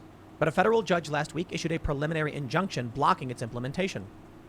That's right. Florida was trying to say you got to play fair, here are the rules, and a federal judge said no. Yeah, because I think they decided it's potentially unconstitutional. Dang that Constitution. But you see how they say despite the popularity of right-wing figures? Yeah, that's in spite of their rules. There's a meme that any social media forum or platform will become right-wing over time without sufficient moderation. With sufficient moderation, it will become left-wing because left-wing ideas can't exist without moderation. Perhaps it's because the right is inherently meritocratic and the left is inherently cooperative. Oh, Jesus fucking Christ. It's because places like 4chan end up getting filled with fucking neo-Nazis, and then everyone else is like, oh, I don't want to be on this site anymore. It's full of neo-Nazis and child pornography. And it makes sense. On the right, they say the best of the best will win, the cream of the crop that will rise to the top. Sky Comet Fallen says, Trump throws lefties out of his rallies. By Tim's logic, he shouldn't be allowed to do that. On the left, they say, we know what's best, and we should work together to implement what we want. When these big tech platforms are all run... Nick says, because people spamming the N-word means the N-word is the best kind of speech. By the left, of course they're going to suppress people on the right. They don't even realize it half the time, or they do when they're lying. Jack Dorsey was completely unaware of any of the arguments being made. What caught Jack Dorsey and Vijaya Gadde off guard in the Joe Rogan podcast I did was that they didn't actually know any of the arguments from the right, notably their misgendering policy, in which I stated, if half the country, more than half the country, thinks your idea of misgendering is wrong, you do not represent anyone outside of your fringe bubble of like 10% of the population. You didn't realize that. Why? They never actually listen to an argument from the right because they live in their own bubbles. They're being burned by the fire of their own creation. Being transphobic is good because Tim Pool thinks most people are transphobic. Cool. Argumentum ad populum, asshole, says Nick. They go on to say, several copycat social media platforms have sprouted up in the market as friendlier turf for MAGA faithfuls. What did we see when Parler came around? Big tech colluded to shut them down. What about Gab? Big tech colludes to shut them down. It is mafioso. It's got to be some kind of, racketeering. They need to be shut down. Coordinating the way they're doing. It's brutal. Trump said he was unsure if he would rejoin the social media platforms even if he was allowed back on. Reps for each of the three companies declined to comment. Well, we have some statements. Jamil Jaffer, the director of the Knight First Amendment Institute, said, Trump's destined to fail complaint, alleging that Facebook as a public forum borrows liberally from Knight Columbia's successful complaint, alleging that Trump's social media accounts were public forums. Not sure whether to be flattered or outraged.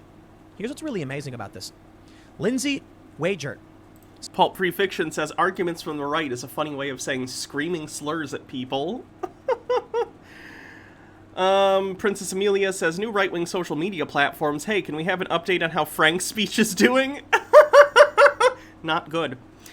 Big Sweet Demon says they never go outside their own bubbles. Tim Pool's voice blared through the leftist stream. Ready for Perfect says, somebody pay Tim Pool to bring a RICO racketeering suit against Twitter and Facebook, please. Said, knew this section sounded familiar. Trump's Twitter complaint versus our complaint. Arguing that Trump is copying their complaint. How are you going to argue that Trump is creating public forums and that he can't deny people to it, but that other politicians are creating public forums, but private Twitter is allowed to bar people from these context? Donald Trump is setting himself up consensually of his own free will on a private platform, and his particular page, because he's using it for government communication, is not allowed to ban people. He is not allowed to because he is a, like, political figure. Twitter, though, can still kick him out if they want because it's still their platform. Conversations from these forums. You see the problem there. If there is a Democrat and they're being mocked by a conservative, the Democrat can, and this has happened in the past to my understanding, go to Twitter and say that should violate the rules, or it does. Twitter then removes the individual. This is a hypothetical scenario, to be clear. He's saying, and I've heard it's like this. Okay, do you have a specific example? Are you just making up fan fiction now? If a Democrat had a public event that was deemed by a judge a public forum, and then hired private security guards to remove people from the crowd who are booing or heckling, would that make sense? Trump literally has done this! Trump has kicked people out of his rally and been like, rough them up. He's literally done this on camera! Sky Comet Fallen says, Parler was paying to use Amazon's private servers. Amazon terminated their contract and Parler used Russian servers. I see absolutely nothing unconstitutional here. Menu Frog says, voter suppression is the ultimate in censorship. What if somebody was protesting the event? There's a conundrum here. Perhaps you can argue, look, Trump's had private events before, and all over the place, and they remove people. Okay. The problem here is Twitter invites you on. Twitter says, please come to this place and you will hear these things. That doesn't make a difference. They're still allowed to have terms of service for their platform, Tim. It's no different than like a Walmart or some other big store being like, come in and shop. But if you shit in the middle of the Walmart, they're still gonna kick you out. Just because a business invites you in to use the business on their terms doesn't mean they're disallowed from kicking you out once you break their policies, aka shitting on the floor. You can't then say all are welcome and then kick someone out or ban them when they engage in this behavior. It's a bit different from Trump saying this is a private event with tickets and Twitter saying it's a public event open to all. Or more importantly, the difference is there are ways you can see Trump speak. There are ways you can engage with him. Sometimes they're private events. How about this? Twitter creates a platform where they say it is not a public space and we must approve everybody who tries to sign up. You have to pre-register, then we'll go through and issue your tickets. Or they say Twitter is a public space, but we'll create some private spaces, like you have the ability to block people. Oh, you do. It's not a one-for-one argument because social media is different from, say, physical space. But there are similarities that are important to bring up. Cool Cat says, I work at Walmart. Trust me, I've seen people do that and be allowed to keep shopping. Gross. Now, House Republicans are also fighting big tech. In this story from the Washington Examiner, House Republicans unveil legislative plan to break up big tech and stop censorship. The Examiner reports under pressure to come up with a conservative approach. I'm curious how they think breaking up... again, like I've said, I'm fine with breaking up like large tech conglomerates. I think we should probably use antitrust laws more often in general. Disney. But either way, why do they think making a bunch of smaller platforms would somehow solve this issue? Their TOS are what they are because they've deemed that to be the popular position. They wouldn't do it if they thought it didn't help their business. So let's say Twitter broke up and there were like 3 baby Twitters, which I don't even think that's how it would necessarily work. But let's say, you know, Twitter broke apart and maybe it's like advertising division was separate from its actual social media division. I don't know. Whatever. Why would their policy change? All of a sudden they're going to be like, you know what, guys? Now that we're a small company, or smaller, let's let people come on and do racial slurs and threaten people. Like, why would that change it? Approach to holding big tech companies accountable. House Republicans announced on Wednesday an agenda that would make it easier to break up tech companies in court and challenge unfair censorship. House Judiciary Committee Republicans, led by Jim Jordan of Ohio, said their agenda would speed up and strengthen antitrust enforcement, hold big tech accountable for censorship, and increase transparency around tech companies' content moderation decisions. The proposals in the agenda will be introduced as legislation. Oh, we lost it. Let me just keep going there. They say, hold big tech accountable from censorship and moderation decisions. The proposals in the agenda will be introduced as legislation in the coming weeks by House Judiciary Republicans after they consult House Minority Leader Kevin McCarthy of California and other top Republicans. Big tech has targeted conservatives for far too long. House Judiciary Republicans have had enough, Jordan told the Examiner. We believe that this agenda will serve as the Republican platform to take on big tech going forward and unite our party to reject big tech's cancel culture practices. The Republican agenda is meant to provide an alternative to the 6 bipartisan anti-big tech bills passed in June by the Judiciary Committee that many Republicans, including Jordan and McCarthy, oppose. They claim the bills, 6 sweeping antitrust bills aimed at reining in tech companies, such as Apple, Amazon, Google, and Facebook, failed to address the censorship of conservatives. Instead, because that has nothing to do with the antitrust shit. Stop being shitty people on the internet. The House Judiciary Republican agenda suggests proposals to make it easier to seek legal remedies against big tech companies' content moderation decisions by allowing individuals to sue the companies for censorship and Ike Solace, thank you for raiding. Welcome, raiders. Go check out Ike Solace here on Twitch. Call the tech companies' tech liability protections. Republicans want to amend Section 230 of the Communications Decency Act of 1996, the controversial law that gives online platforms legal immunity for third-party content, to ensure content moderation decisions are done in good faith, based on objectively reasonable criteria, according to the big tech agenda document obtained by the Washington Examiner. Chrysia says, oh yay, Jim Jordan, the child assaulter protector. Yikes. I want you to think about the problems of Section... we are not doing a live today, no. Section 230 right now. Next week, hopefully. Is the example I'd like to cite. On Wikipedia, it says, from Wikipedia. It doesn't say from, UFO Man 996. But you can go see that on the Wikipedia page. The citations, you can find out who made the edits. Wikipedia is very good with logging all that. It doesn't say it from the Reptoid 391, like just random usernames. It says from Wikipedia. So Wikipedia, sure, they're getting user comment, but they're publishing it under their name. Megs Benedict, thank you for following. Certainly they have chosen to publish this. Let's think about that for 2 seconds. Is Wikipedia protected from lawsuit? Okay, here's what I can do. I can have everybody comment on an article. I can make a blank article for my website, timcast.com. Open to public comment. Or let's say this, I'll title it, The Truth About Joe Biden. Open to public comment. Then once all of these comments come in, I just take them all and publish them as a fact-based article and say, from Timcast. Or how about this, from Tim Pool. And it'll say Joe Biden is a dragon, alien monster who is a vampire, is a werewolf. Or how about it just says, Joe Biden is a corrupt criminal. Joe Biden did steal from the poor to enrich himself. Joe Biden did engage in corrupt acts. Very specific claims, too, like Joe Biden did beat up, some child in front of a venue. Some absurd claim that no one would believe. I kind of want to see a video of that. Just Joe Biden beating a kid for no reason. Listen here, Jack.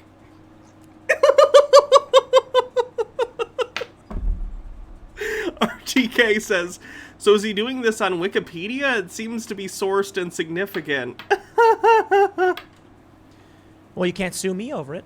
I can make claims that Joe Biden did all these things simply because a user commented them. Does that make sense? No. Now, Trump isn't suing Wikipedia. He's going after Twitter. But there is a real problem here in that... Big Sweet Demon says, remember when Biden buried that dog live on stage? I know, that was messed up. Twitter has created editorial rules. You can and can't post certain things. So how about I do this? I say everyone's allowed to write an article for my website. I publish all of them instantly as soon as they're written, but then go in and ban every article I don't like and put up only 5 articles on the front page. Here's the front page of the New York Times, articles written by our users. We didn't write them. We just selected them and put them on the front page. How does that make sense? That I could create a server that hosts articles and then choose to put some on the front page? No, come on. Twitter is not the New York Times, nor is Facebook. Chrysia says Wikipedia flags things that are unsupported. Yep. At a certain point, 230 needs to be challenged.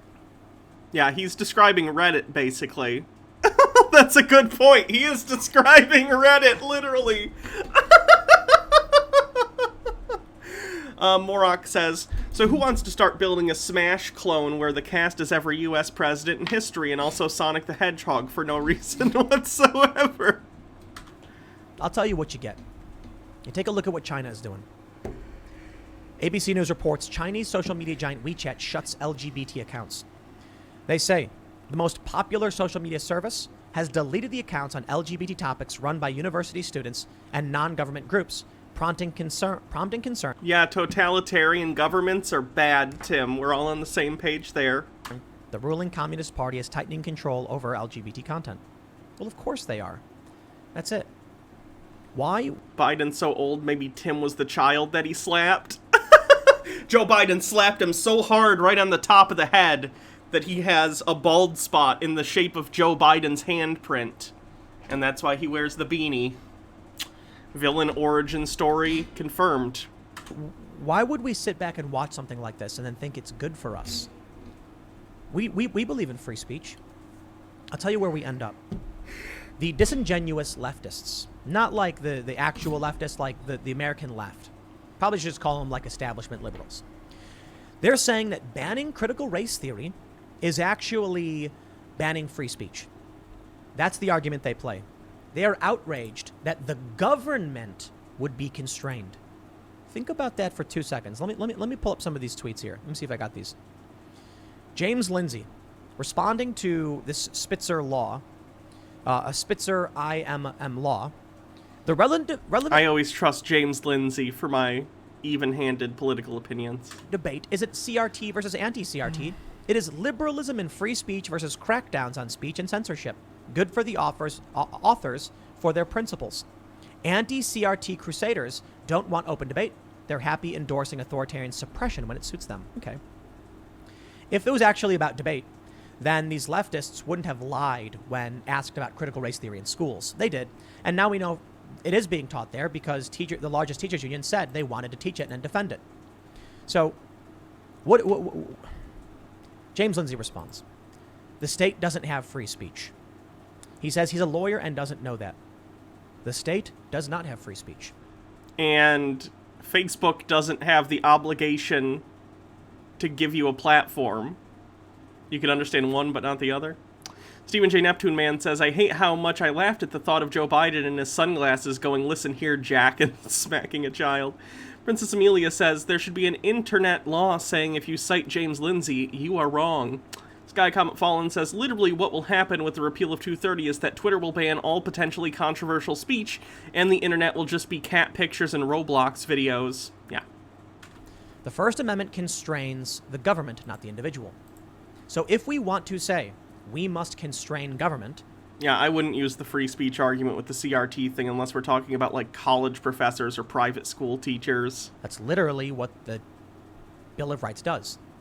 If we then say we also want to constrain massive multinational corporations, that is not the government suppressing people's rights. We have this across the board. Gun stores can't sell certain things. Walmart can't sell certain things.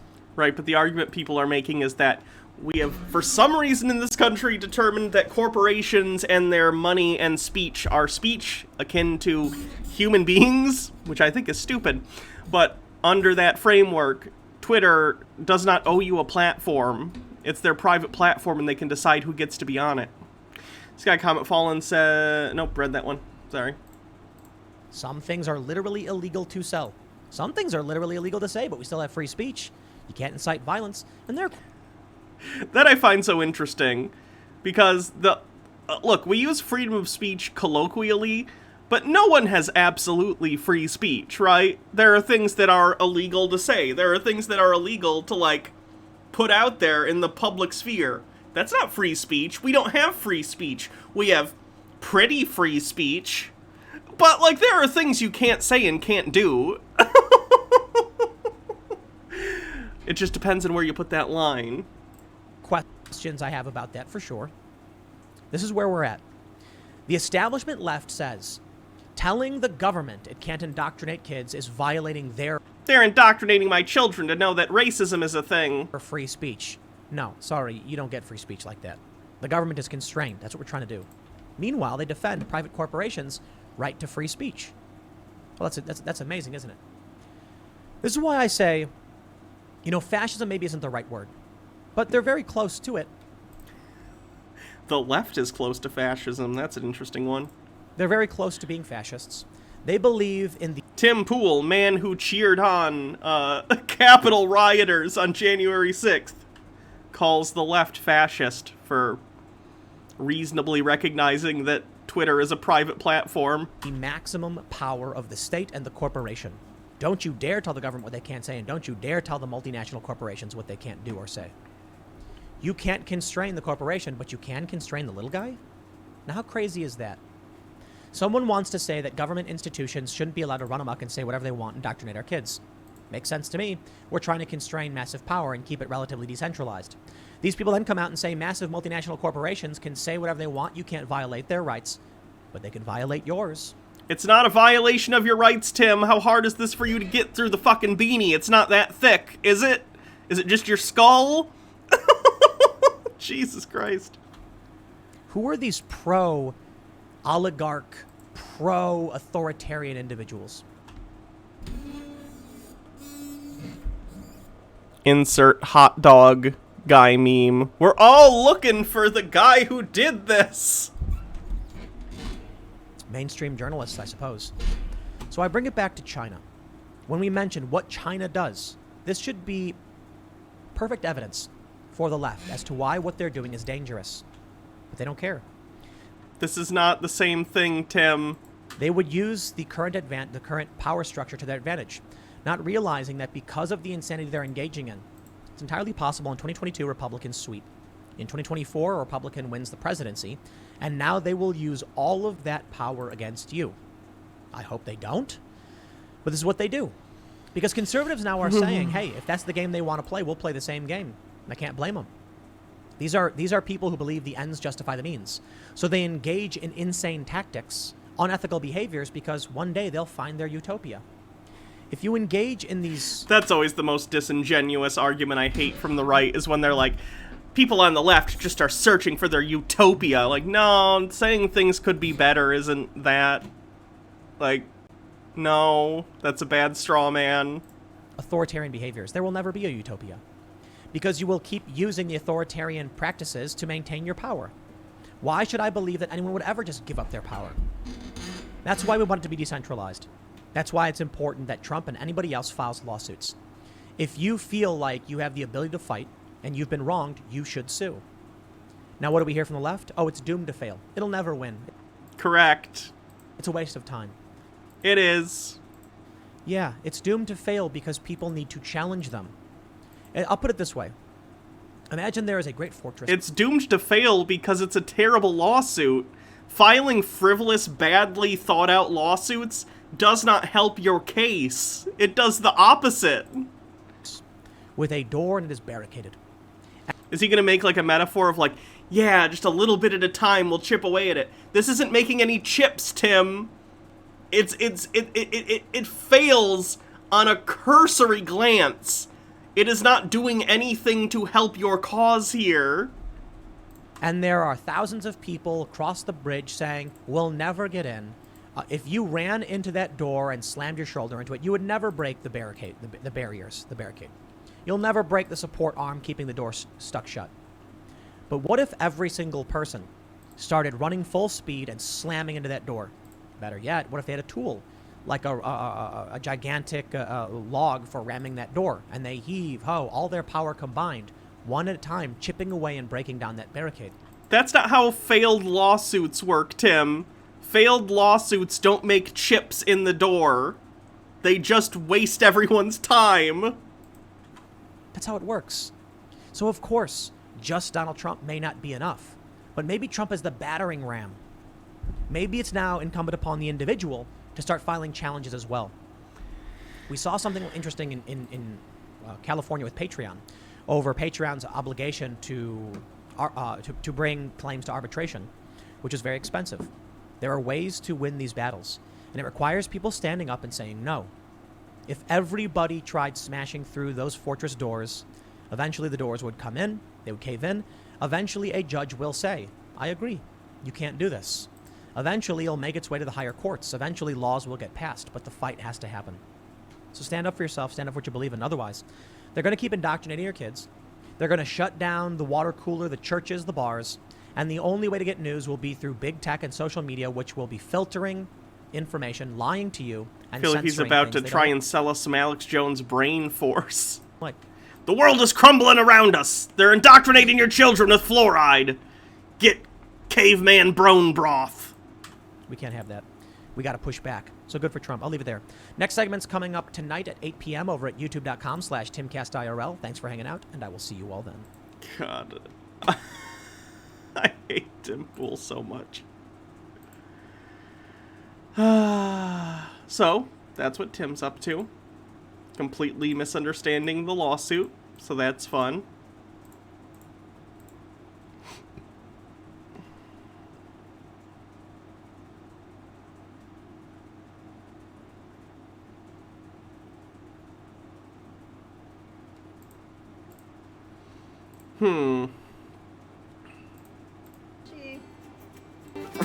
We went to rehome 4 big cats, and we did not expect Dash. His eyes were still closed, his ears were folded down. He was just teeny. There's my boy.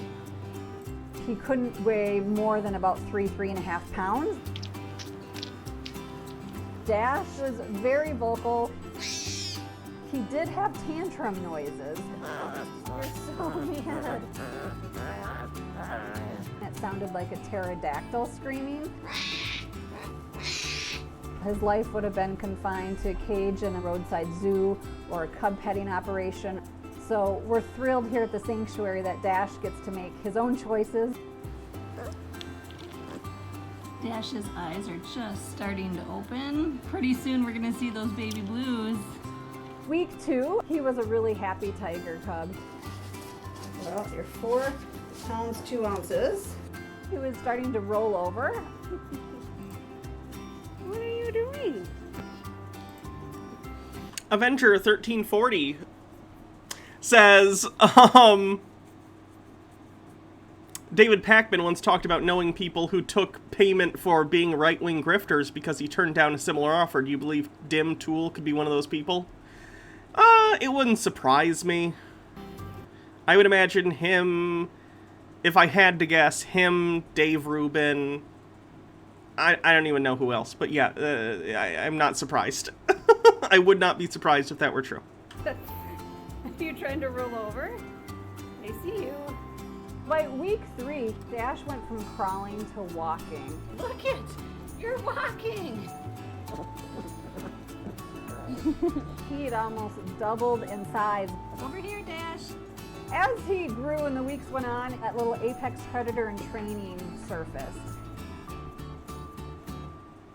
His ears were starting to pop up. His eyes were wide open now. Hydrate.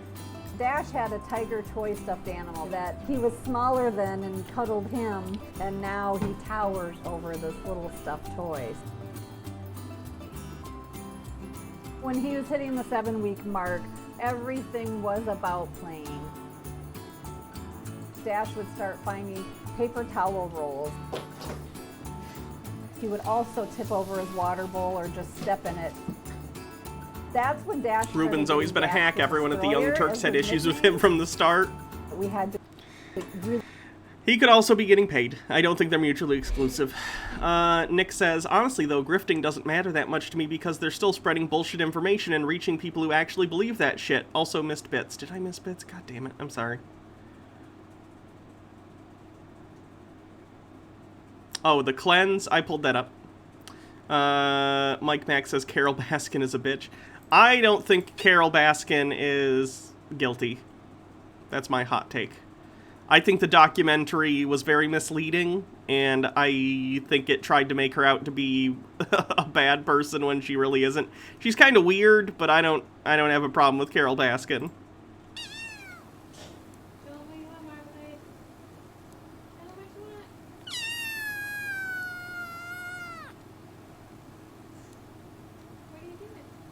in dinner? What's in dinner? Really stay on our toes. Week 8 is when he was moving into his big boy room. He was over 20 pounds. Every couple days he was adding a pound. Back up.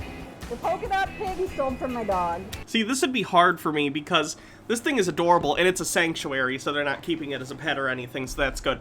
But, like, it would break my heart having to then take this, you know, beautiful animal that you spent so much time with inside and I know it's not a pet, it's a wild animal.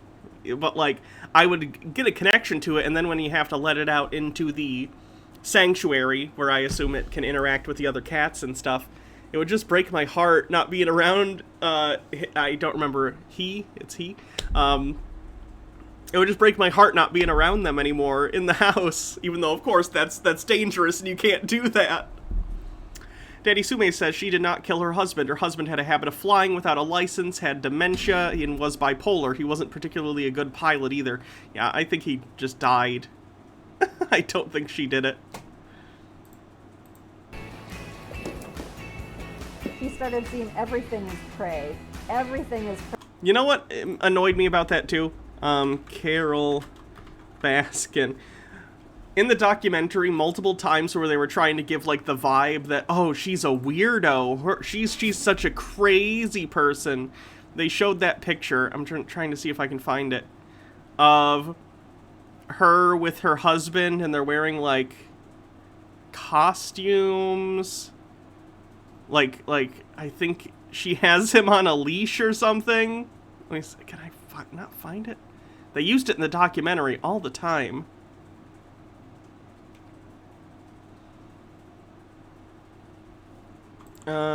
Wedding. Here it is.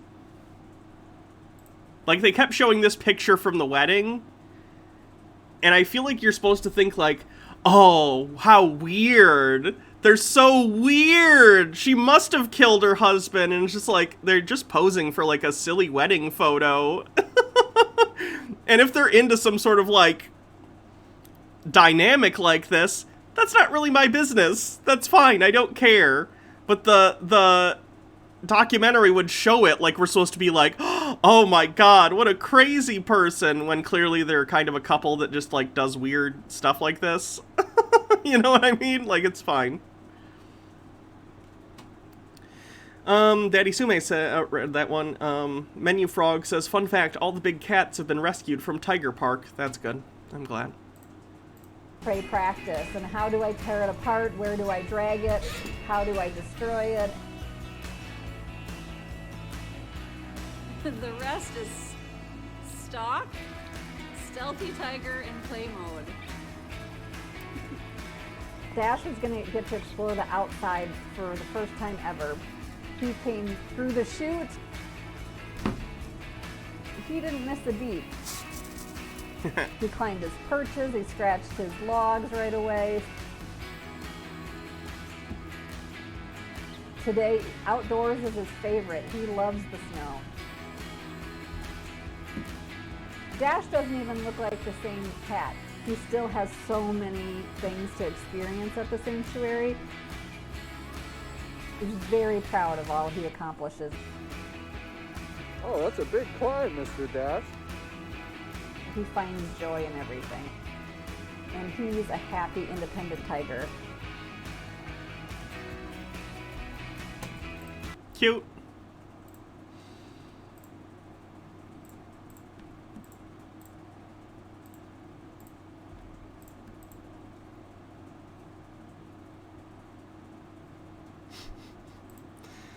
Should we do Elliot Hulse talking about raising kids in a degenerate world, or should we watch Officer Tatum talking about Tommy Lahren supporting Caitlyn Jenner?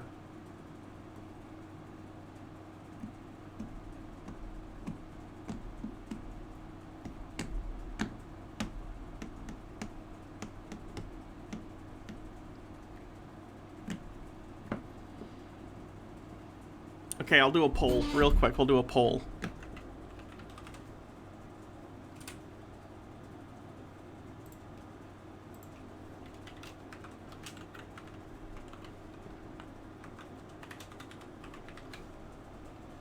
Vote in the poll.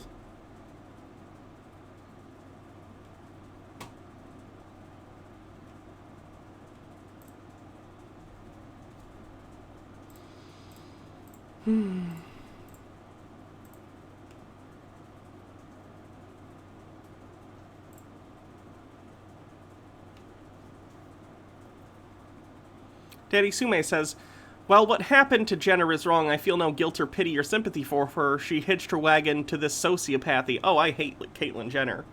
She's terrible.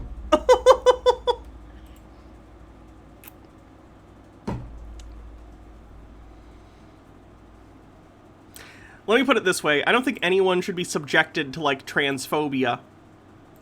That's wrong in every case. But, like, what did she expect when she attached herself to the Republican Party? I don't... As double voting allowed? I think I said it so if you have, like, channel points, you can use channel points to vote again.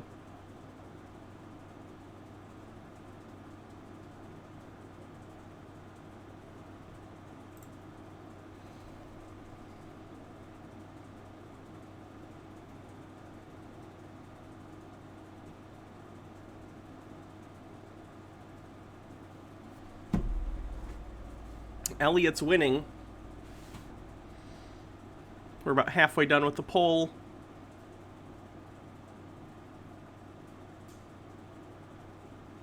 This person made a SpongeBob first-person shooter. Put the money in the bag. Put it in! I just spit all over my computer monitor. Which one was which video? This is Officer Tatum talking about the Caitlyn Jenner thing. This is Elliot talking about raising children.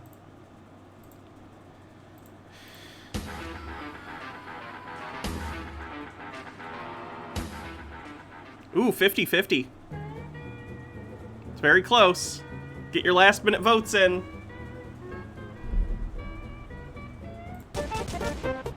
Firstly, I started off the project with this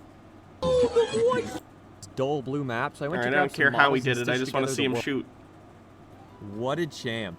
What a soldier. So I had to update the walkable areas of the map to KB666, thanks for exclude the subscribing with out-of-bounds area, Prime. and now works great. Neither LSD Wait, no, is no, come neither on, a buddy, come on. choice. Now that we've set up the map No. and the characters, we can set up the sub-areas I was talking about earlier. So I set up SpongeBob's house and threw in a lot of rigid bodies so you can shoot things around, because rigid bodies equal fun. Oh, holy sh... Holy. Oh, God, he's got Parkinson's.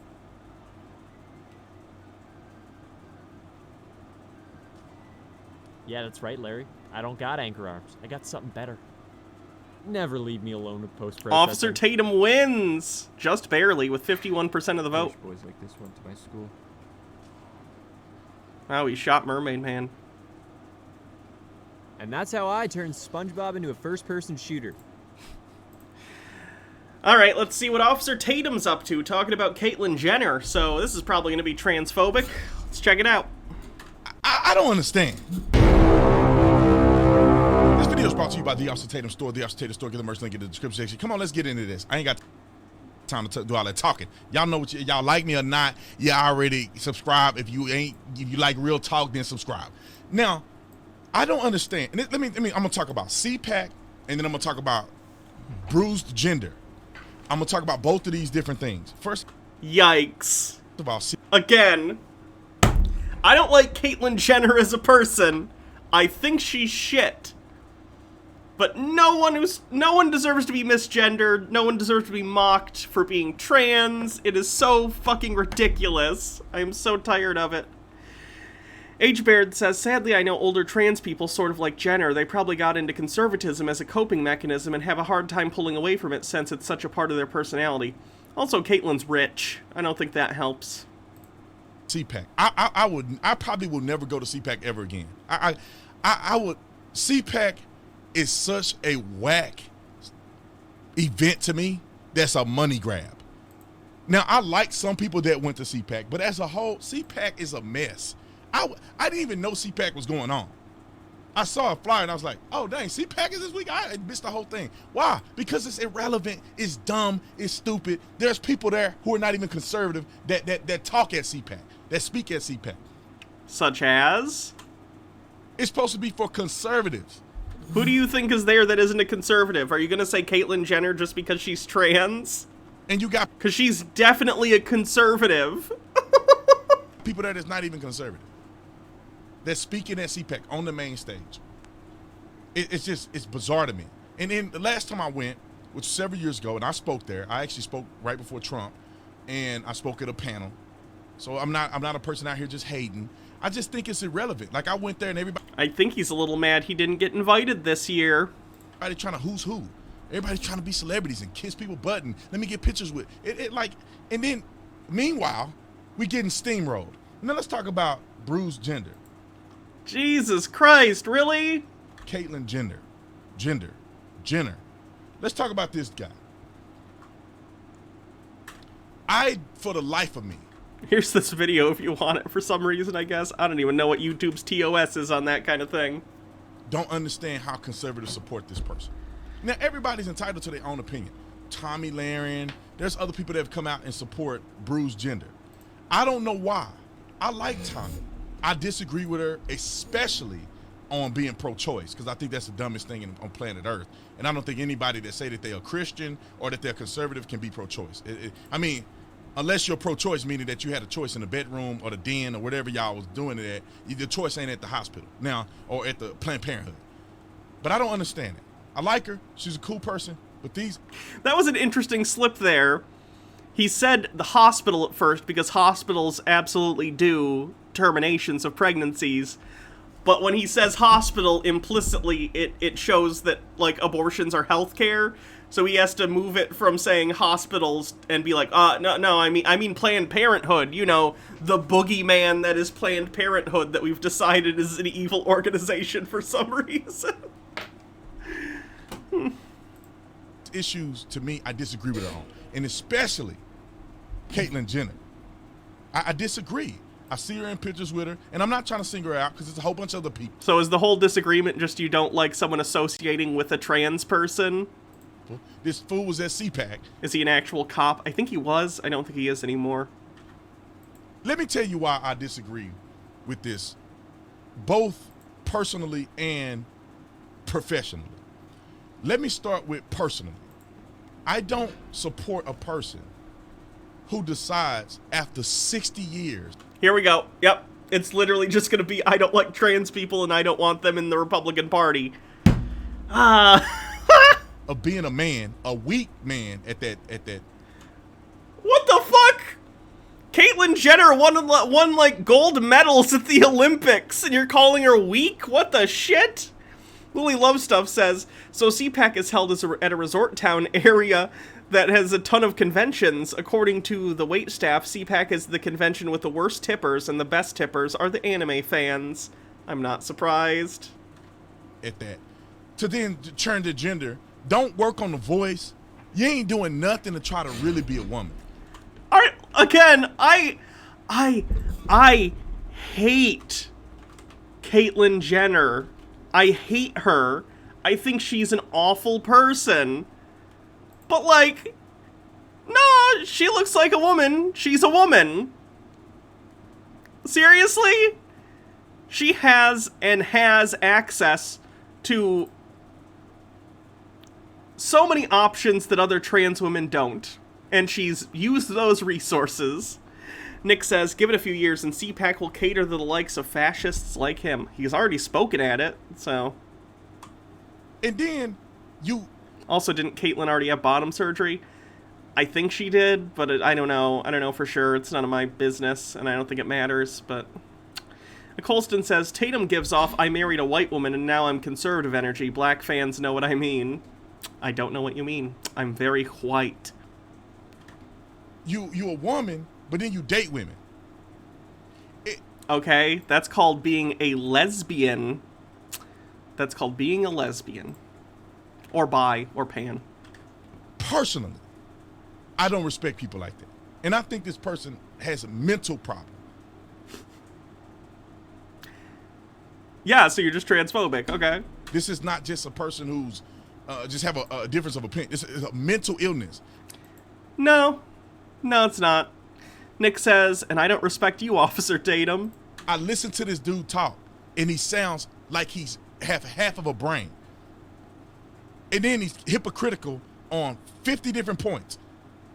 First of all, he said at the car when they caught him with his dog and he looking awkward and ridiculous, said that, I believe in, protecting women in women's sports and a man shouldn't compete against women in women's sports. Yet he accepted an ESPY award for like Woman of the Year. He took an award from a woman as a man. It's actually funny because Caitlyn Jenner is an absolute hypocrite. Here's this video again if anyone wants it. Caitlyn, she's a hypocrite. She is a hypocrite for the things that she's saying now with women's sports and trans people. But it's just interesting to me that he's coming at it from the opposite angle. But then says that men should compete against women in sports. Yet he played golf as a woman, competing as a woman. No matter what spectrum you're in, you still consider yourself a woman when you play golf. Sky Comet Fallen says, "You're not a psychiatrist, Tatum. Shut up and stop practicing medicine without a license." But you're a man. But you say this for people to like you, and then you say this. I'm gonna pull some film up because I don't need to just talk. I want y'all to hear what he said on Tucker Carlson in 2017. And this is why I think it's invaluable to understand where people are coming from, because they're gonna tell you what they want, what you want to hear, and for them to get in your good graces or to get celebrity status, and then they're gonna flip it up on you. Listen to this. Out of his own mouth on Tucker Carlson 2017, this is what he said.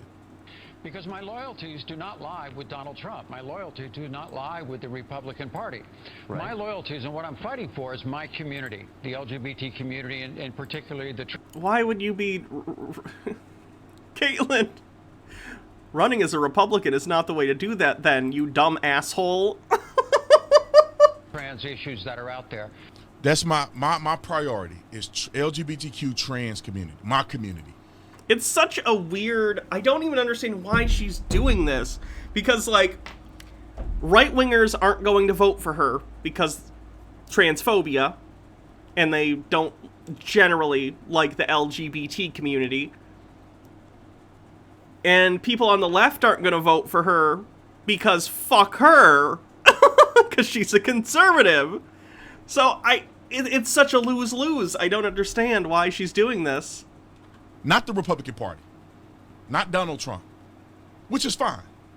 But you are isolating values that you believe in that have nothing to do with Republican Party or conservatism. Nothing. All right, let's keep going. I got some more stuff.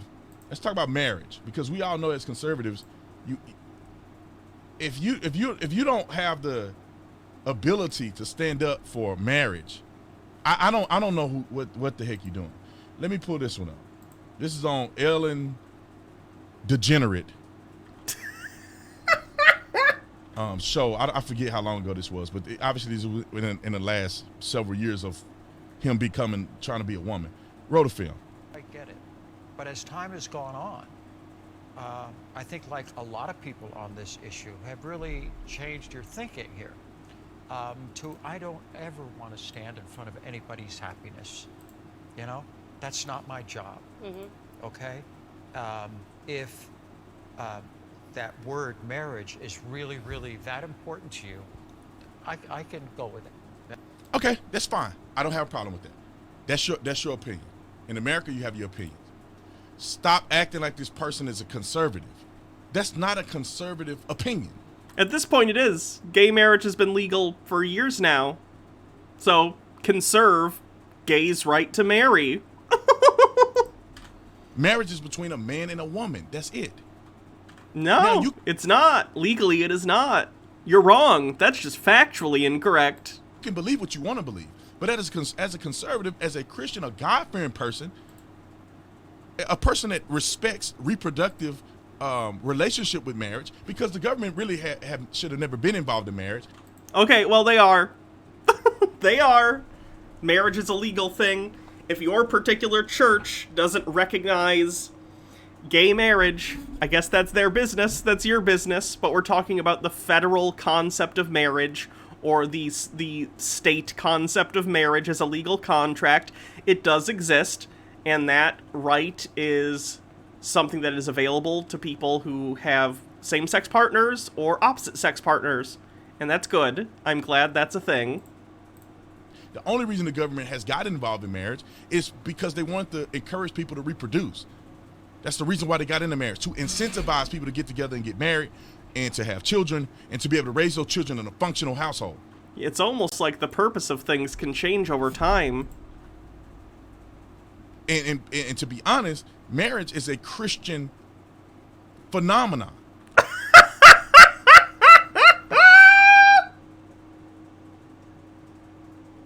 That's, again, just the wrongest opinion ever.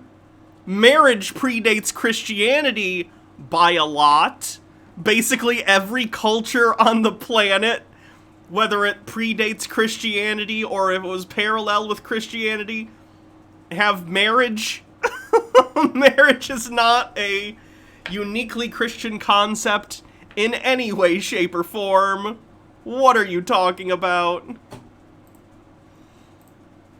You know, for the most part, Judeo-Christian, whatever you want to call it, it comes from the biblical principle of a man and a woman being... No, it doesn't. Marriage predates the Bible.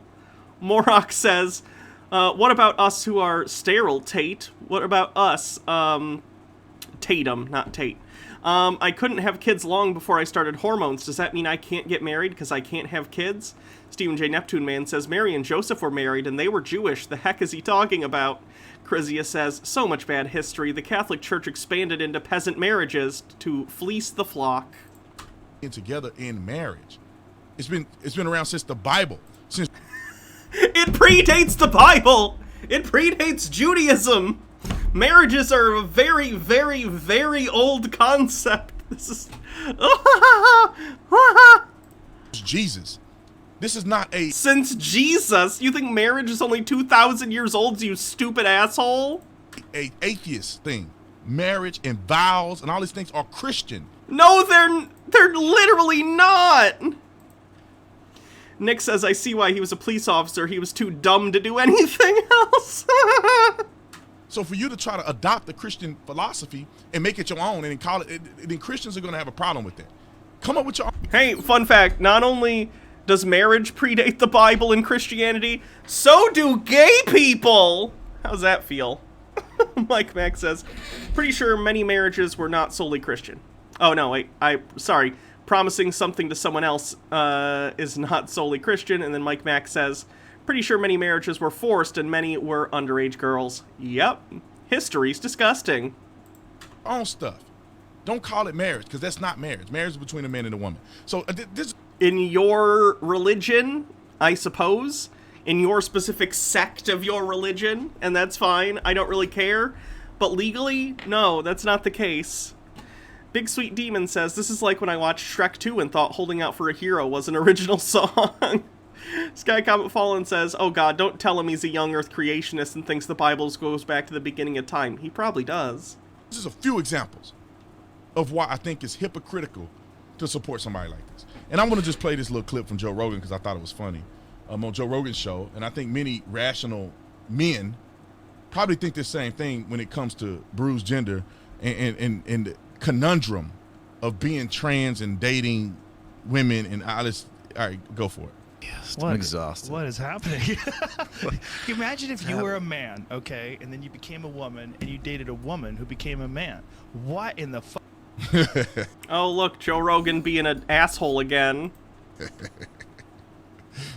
Why is that even hard to understand? Then you'd be a straight couple who are both trans. That literally happens. You're like one of those yin yangs spinning through space. Well, it's a comic. It's a comic approach to it, but I do think, like, what are we even talking about? What are we even talking about here? This person is confused.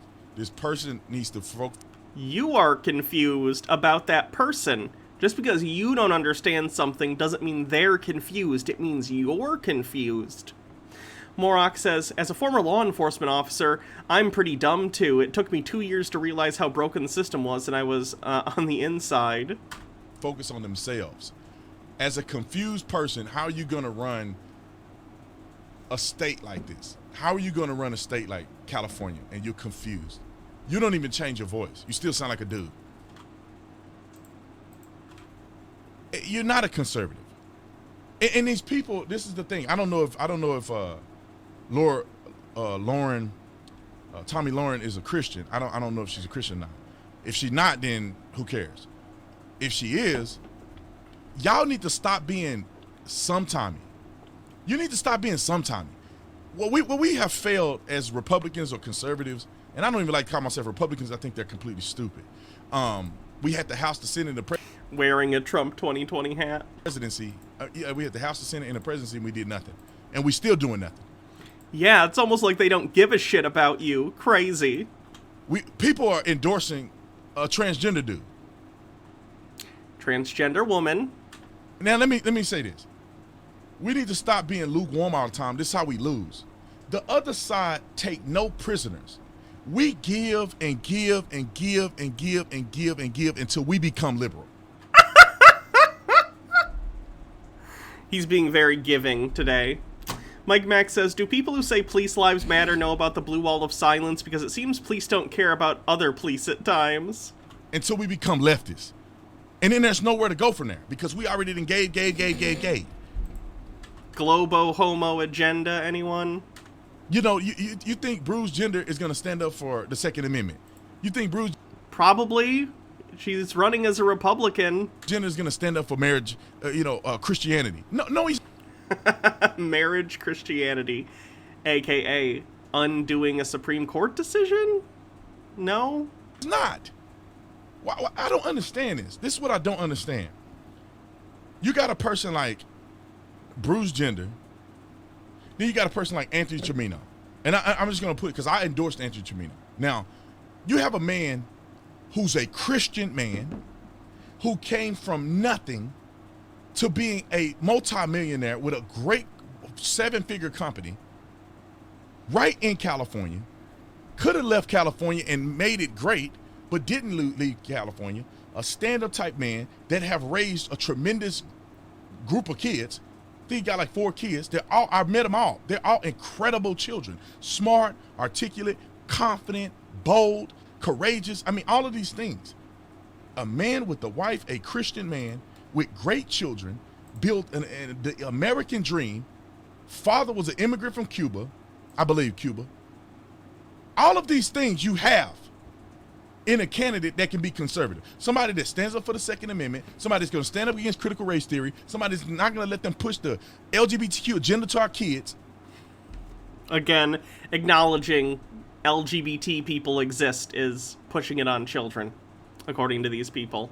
You have a person like this in California, and you supporting somebody like Bruce Jenner. I find it weird too, because does he think running a very right-wing Republican would work in California? Because it wouldn't. Like, I think was the last Republican governor Arnold Schwarzenegger of California, and he was running relatively centrist for Republicans at the time. Like, you cannot win the governorship of California if you're, like, anti-LGBT. You just can't. You supporting somebody like that. You know when it comes to them pushing this theology in our school to kids, what side do you think he's going to be on? When it comes to Christianity. They want to run a super right-wing person here in the Connecticut governorship, and they keep losing. It's great. Yeah. And standing up, and pastors and preachers being able to preach against same-sex marriage. Where do you think he's going to stand on it? And these leftist lunatics in the House, in the state level, on the state level, in the House and Senate, on the state level of California, they're going to push this down our throat, and he's going to be at the top, acquiescing to all of these things that they're doing, all of these leftist things that they're pushing, not standing firm. I don't understand how we think that if we don't return back to Christ and we don't return back to the things of God, that we're going to be able to recover. This is not recoverable if you keep giving. Well, I'm not supporting him because he's trans, or this is because he's a kind person and more conservative than people with R's next to their name. It's definitely because of the trans thing. What Tommy Lahren tweeted. I would love to debate her on this, or I'll text her. I got her phone number. Daddy Sume says, Schwarzenegger is a moderate Republican. He says he's fiscally conservative and socially liberal. On the issue of abortion, he described himself as pro-choice, but supports parental notification for minors and a ban on partial birth abortion. He's supported gay rights such as domestic partnerships, and he performed a same-sex marriage as governor. Okay. Sky Comet Fallen says, kids don't really have a sexuality until somewhere halfway through elementary school, but the straights pretend they're straight and dress their infants in onesies that say, watch out, ladies, I'm a playa. Stephen J. Neptune Man says, does he not realize Jewish conservatives and Muslim conservatives are a thing? I guess not. I'll text our inboxer. Like, I don't know. This is crazy. I don't understand. We're going nowhere. We went from, I don't know. We went from Trump to like people supporting Bruce Jenner. Like I don't get it. I'll never get it. It ain't got nothing to do with you being trans. That's your own personal stuff. But you are confused. But you spent the whole video talking about her being trans. That was the whole video. Individual to start with. You couldn't even lead your own house with the Kardashians. They running all over you when you were a man for Oh, good. We're getting into sexism now too. 60 years. They just slap you in the head till you go to the room and you cry yourself to sleep. What kind of man? What, kitty? You want to come up and say hi to people? No? Okay. Man were you? When you were a man, you were weak. Now you're a confused man, and you still can't be consistent with what you stand on. 1 minute is you stand against gay marriage. Next minute you are in a gay marriage, or whatever you call it, because you're a man but you're a woman, but then you're dating a woman that used to be a man or whatever. I don't even know what that situation is. It doesn't matter. It's confusing. It's not that confusing. Caitlyn came out as trans, transitioned, and is married to a woman, thus making it a gay marriage. It's very simple. Morok says, I do not like this man. I agree. Christianity is the way to go. Our country was founded on Christ. Nope. Now, if you may be a Jew, as long as you understand that God is the creator and all of the tenets of Scripture you adhere to, you believe in, whether it be the Torah or the New Testament Bible, you are still on the path of success. Okay, what if I'm an atheist? I have that right in America, explicitly. Because really, Christians should be believing in the Torah and believing in the same thing that Jews believe. Maybe the difference is right around Christ, whether Christ was the Messiah or not. That's the real question, not if he was God or not. Is that Christ was the Messiah or not, which is where people have the problem in. But at the end of the day, we should all be relatively close to the same principles of marriage, faith, family, all of those things. Not sexual immorality, the confusion of LGBTQ, Q plus, Q, and whatever these other numbers. It's the other joke they have. There's the one joke, and then there's this joke, which is a little newer, which is just arbitrarily adding random letters and symbols to the LGBTQ plus. Shit. Get it? Because it's so many letters. Mike Max says, Tatum, what are your clothes made out of, and why are you not loving thy neighbor? Morok says, what about those who believe in the Quran? Are they the same God? It's the same God and many of the same tenets. I assume he would say no. And people are just confused, and we don't help them. We just let them die in their own sin or in their own flesh. You don't believe in God, it's still a path to destruction, going down this path of confusion where you never find out who you are. And you live a devastated life. Suicide rates are way out of control for people in this particular community. Because of people like you. It's almost like living in a very unsupportive world makes people want to die. And I don't need to be a rocket scientist to know why. Anyway, I could talk about this for 24 more hours, but the fact that conservatives support Caitlyn Jenner is mind-blowing to me. Yeah, it would be as a bigot. Red Werewolf says, Christians and Jews interpret the Torah in very different ways. Judaism is not Christianity without Jesus. That's a massive pet peeve of mine. Yeah. The fact that Caitlyn Jenner is at CPAC and people are taking pictures with this dude is beyond me. And we often wonder, how do we take an L? How do countries fall apart? Because you give them an inch, they take a mile and a half. The country will fall apart not because of devastating income inequality and corruption in government. It'll do that because trans people exist. Hooray. Chrysia says, no, the question of whether Jesus is God is very central to the Jewish rejection of his Messiah claims. Yeah, that was a weird thing he said. I decided not to comment and just move on, but whatever. And they never look back. You give the government more taxes, they never look back. They just go more and more and more taxes. You never really see them retract on many tax codes that they've created and restrictions. They never stop restrictions. Except when Trump was in office. He cut a lot of regulations, but they just keep building and building and building and building. You don't stand up for marriage. You don't stand up for abortion. That's too. You don't stand up for sin or stand up against sin. Then you did. Before you know it, you know different than the left was 5 years ago. Anyway, I love you guys. Lily Love Stuff says, in Islam, Jews, Christians, and Muslims are considered people of the book, and because of that, during the Middle Ages when Islam was expanding, they didn't really worry about converting Jews and Christians. Also, they could tax Christians and Jews, so they were just like, cool, more money. I appreciate you. What do you think about CPAC? I didn't watch none of it. There's a few guys that I really love that was there, but I don't watch none of it. I could care less. He didn't watch any, but he's mad about it. To be honest. But I saw the little agenda running around and people endorsing him and stuff like that, and I had to say something. So love you guys. Check it out. Check out the video. Check them out. Jesus Christ. Again, I don't know if any of that's TOS, but here's the video if you want it. Oh, what just a dirtbag.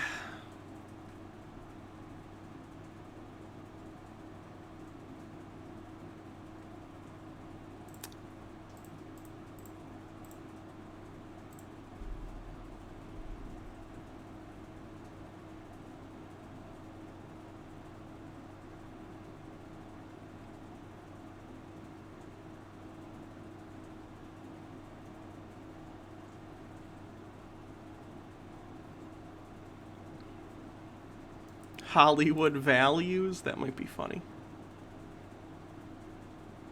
Atheism in women? That might be good. Liberal style? What does that mean?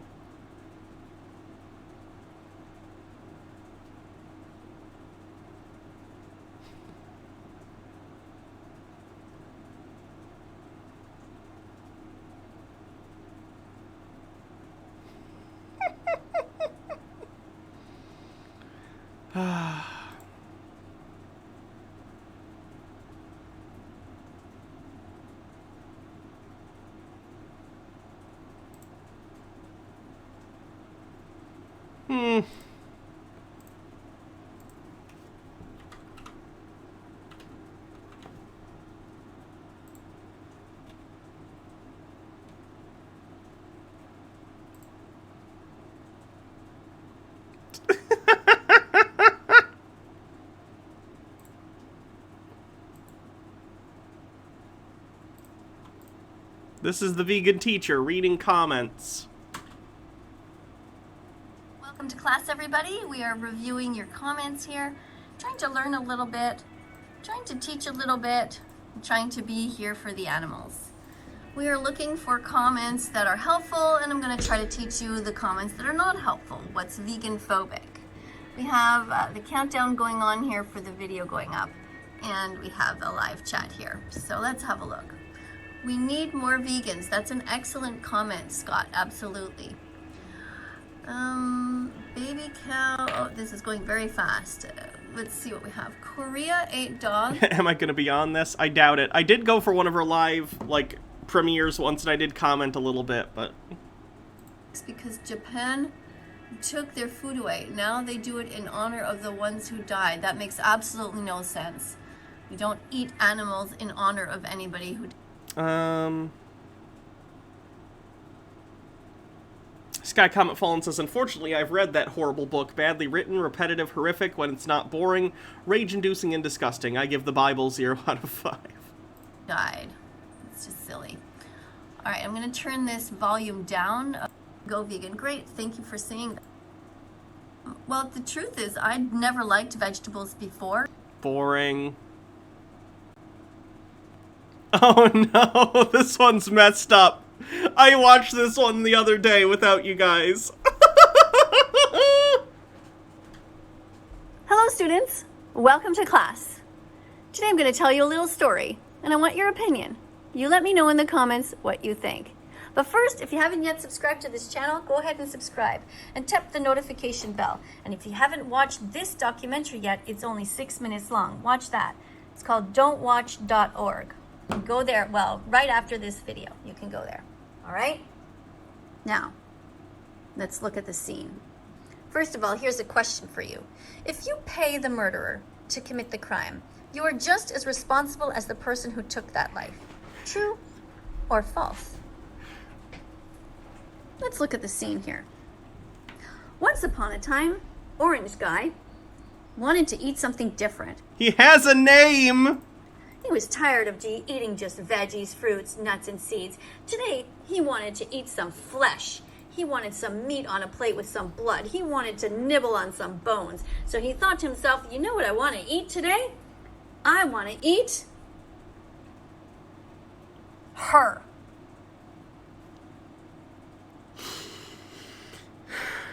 Some Sawdust says, I'm scared for the last puppet show you shared with us from her, the one where she went through a line of her stuffed animals and asked every single one if they wanted to die. Yeah. Who's ready for some vor?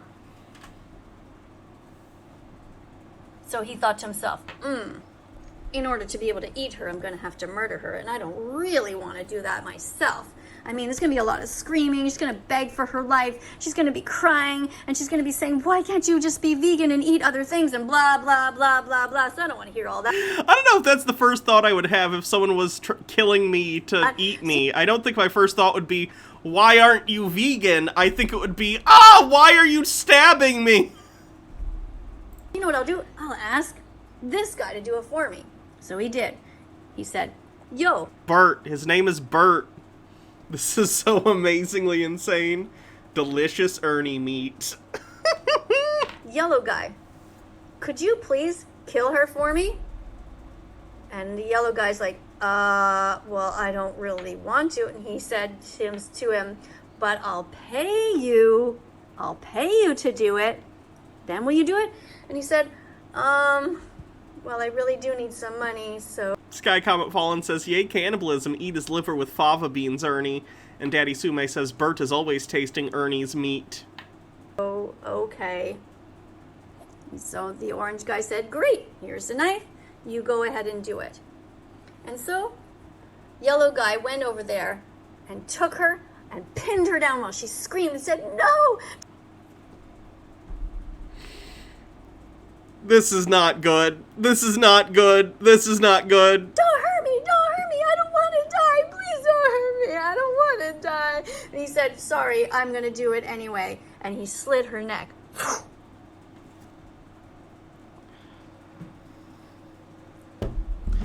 Princess Amelia says, every single That Vegan Teacher video makes me crave a good rare steak. She has no idea how ineffective she is at promoting veganism. Oh gosh. Flannel is bored. Thanks for the bit. Says, yes, just what I needed today. Sesame Street 4. Then he went back to Orange Guy and said, I did it. And Orange Guy said, great! So he went over there and he ate her whole body. The whole thing! Vor! Dr. Gamble says, man, I didn't know how weird or dark Sesame Street fanfic could get. And Nick says, oh crap, time to cook dinner already? But I'm busy playing Celeste. He ate her flesh, he ate her muscles, he nibbled at her bones, and he didn't give it a second thought. After all, he wasn't guilty.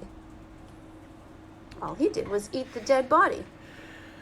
He thought to himself, this guy's the one who did the crime. This is the one who's mean. Me? I'm not doing anything wrong. I'm just eating a dead body. If you pay the murderer to commit the crime, you are just as responsible as the person who took that life. True or false? The difference is, most people do not consider killing an animal to eat it, a non-human animal, they don't consider that murder or a crime. Let's do that again. Don't fucking stroke her cheek, you weirdo! Stop it! Daddy Sume says, Ernie just recycled. He's a good vegan. Did I see the KFC vegan stunt where they dumped blood all over the restaurant? No, I didn't see that. That's terrible. Once upon a time, there were 3 people. Orange guy, yellow guy, and brown girl.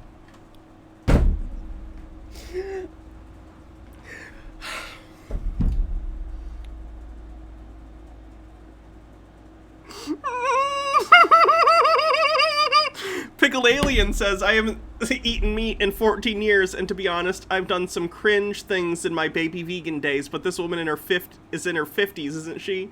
Yeah, she is. Orange guy was really hungry. He wanted to eat some flesh. He wanted to eat a dead body. He wanted some flesh on his plate that was covered in blood. Yeah, that's what he wanted, and he wanted to nibble on some bones. But he was tired of eating veggies, fruits, nuts, and seeds. All that crap that vegan teacher's always talking about. Blah. This has the same vibes as the part in The Dark Knight where the Joker has the camera and is like, are you the real Batman? Then why do you dress like him? Blah, blah, blah. I want to eat a dead body today, but I don't really want to kill it myself. So he thought to himself, I know what I'll do. I'll ask this guy to do the murder for me. So he said, hey. Flannel is bored says, so she's saying that we might as well just murder if it's no worse than eating a cheeseburger. It concerns me a little bit that she sees no moral difference between the slaughtering of an animal and murdering a human being. Yo, dude, I got a knife here. Would you please kill for me? I want to eat some flesh today. And he said, I don't really want to do it. And he said, but don't you need some money? And yellow guy said, yeah, I kind of do. He said, okay, well then go ahead. And yellow guy said, all right. So orange guy gave him the knife. And yellow guy went and killed this innocent pig. Yeah, people consider that fine. Most people consider that fine. Who never did a single thing wrong ever. He went and tackled her, put her upside down, and cut her. Murdered her. I feel like they usually use one of those spike guns now that says like air pressure and it like puts a spike into the thing's brain and kills it basically instantly. I think the only time they do like slitting the throat is when it's like beef or something and they're trying to make it kosher. I don't know if halal has similar standards, but I know under kosher they have to kill the animal while it's alive and hang it upside down and let the blood all come out of it. Stephen J. Neptune Man says, so what does vegan lady think of those indigenous tribes who ate meat because they ate off the land? Good question. EO80 says, well, if meat is murder and we all know meat is delicious, that must mean murder is also delicious. That math checks out. Then he... What if the piglet would have grown up to be Pig Hitler? Pigler? Good point. He went back and he said, I did it. I murdered for you. And this guy... And then they all had a luau with like the suckling pig. Kirthan says they have to kill it while it's alive. Damn, I thought that they could kill it while it's dead. Said, great! And he went and ate the whole body. After that, the police came. The police knew that there was a crime that happened. Was there? Because it doesn't seem like there was a crime in this scenario. You're allowed to kill an animal for food. Knew that there were some murders going on. Who do you think went to jail? Probably the one that, in the case of the human murder, Bert and Ernie would both go to prison, probably with slightly different charges. In the case of butchering the animal, no one would go to jail as long as there was... I don't know the laws around slaughtering your own, pig. Assuming that the pig was either a wild pig, which I don't even know if it would taste good, probably probably more like a boar. But if you found a pig out in the wilderness somewhere and you killed it, if you're allowed to kill it on that property, if it's your property, I guess that's fine. I don't know. I don't know. But assuming they didn't break any laws, then yeah, you can eat animals. That's normal. Who should go to jail? These two for the murder of the human, but not the pig. Flannel is bored, says Bert and Ernie need to invest in a new couples therapist. I guess so. He's the one who committed the crime. He's the one who had the knife. He's the one who started the whole thing. He's the one who paid for it. Should he go free? Sometimes you do need to kill 30 to 50 wild hogs. True. Only innocent one here?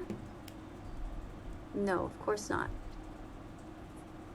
He's guilty, and so is he. Feral hogs. True. If you pay the murderer to commit the crime, you are just as responsible as the person who took that life. Be kind. Be vegan. Start now. Don't. What if I don't consider animal death to be murder? Because I don't. Hurt any. Not inherently, at least. Chickens, lambs, turkeys, pigs, or cows. Nobody needs to die.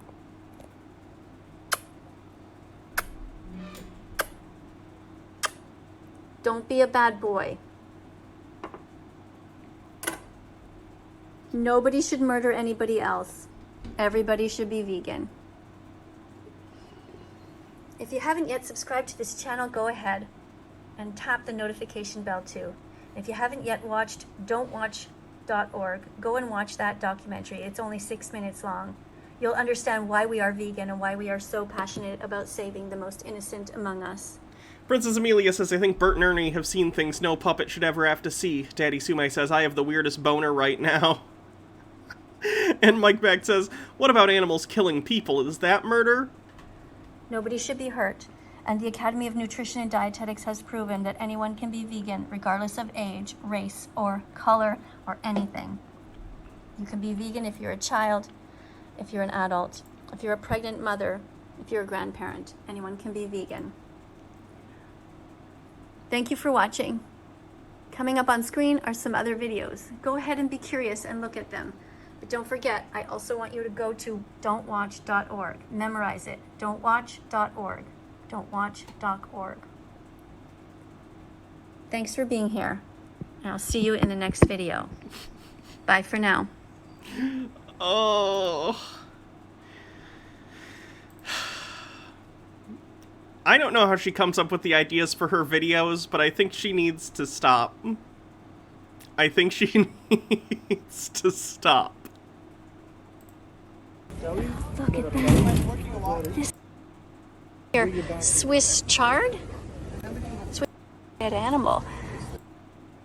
Violence. See, on the one hand, they say there's pizza at these restaurants over here, right? Pizza. Unfortunately, though, it's not vegan. They don't even have vegan cheese. They don't have vegan meats. Now, they do at some restaurants, but not at this one, so that's too bad. Then they have souvlaki. Well, souvlaki is a dead animal. This is not food. This is violence. We shouldn't be eating this. This is an animal who died screaming for their life. That's not cool. A club sandwich. This is not made from vegan stuff, but you can maybe ask them to remove the meat. You know, you don't need any salami there. Why would you want to hurt? No. Flannel is bored. Thanks for subscribing. Glad you enjoy stuff so far. Daddy Sume says, relevant. It's time to stop. It's time to stop, okay? No more. Where the fuck are your parents? Who are your parents? I'm gonna call Child Protective Services. It's time to stop. Does Filthy Frank still do stuff? Is he just doing the music thing now?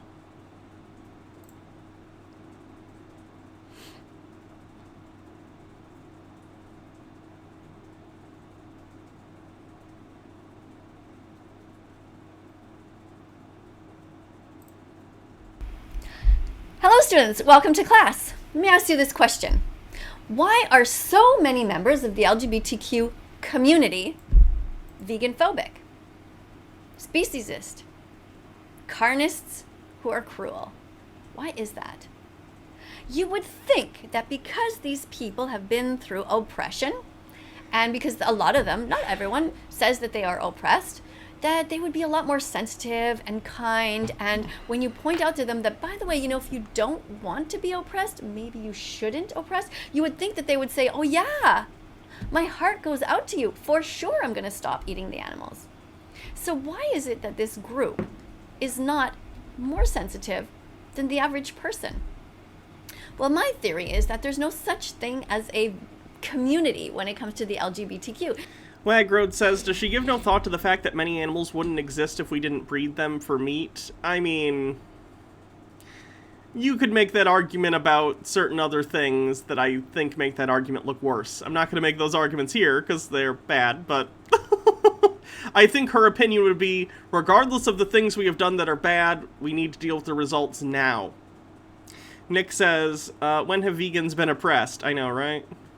They say there's a community, but there isn't. There's just a bunch of individuals. That describes how every community works. A community is an amalgamation of individuals within a group, collectively. Are there vegans who are lesbian? Yeah. Are there vegans who are pansexual? Yep. Are there vegans who are bisexual? Uh-huh. I'm one of them. Are there confirmation. Vegans who are trans people? Of course there are. Let's go, we could go on into all of these different classifications, but the reality is there are also people who are bisexual who are not vegan. They don't give a shit about the animals. They don't care about the suffering of others.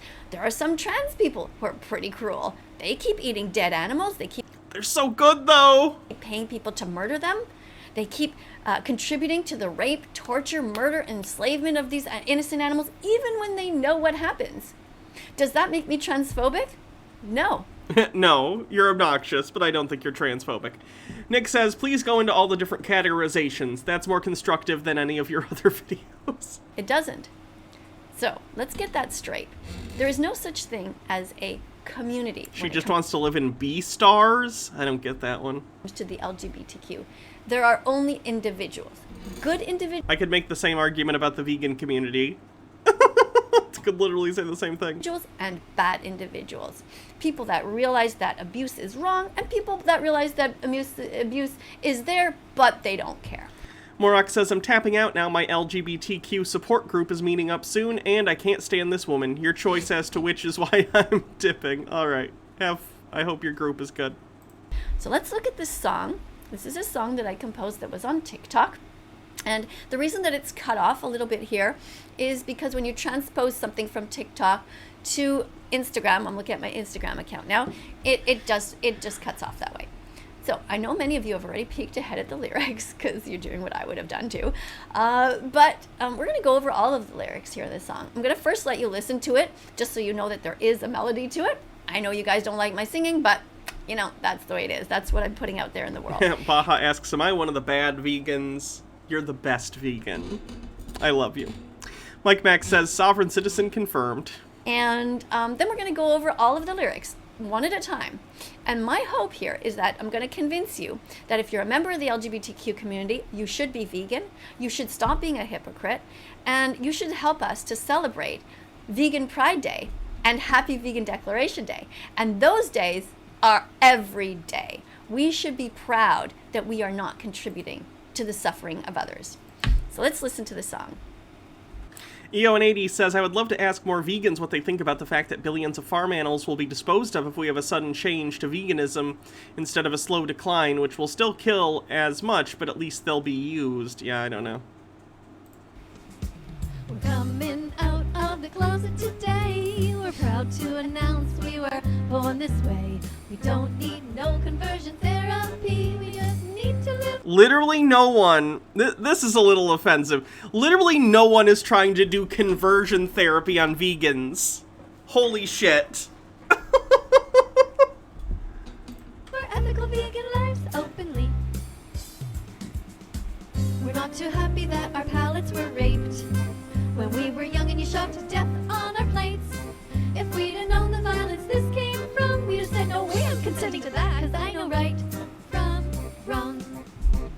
Happy Vegan Pride Day, Happy Vegan Declaration Day. Flannel is bored, says this makes me want to go back into the closet, tell my wife I love her. For the parade and for supporting us this way. Be kindly vegan. Thanks so much for the hugs and gifts. We love the veggies, fruits, nuts, seeds, and tofu. We love the party music and that you're all becoming vegan too. You're gonna help us save the animals and the planet. Happy Vegan Friday to me and you. There you go. That's the song. So this is a song of hope. Is the way that people who come out of the closet as members of the vegan community feel. Now, is there such a thing as a vegan community? Actually, we could argue that too, right?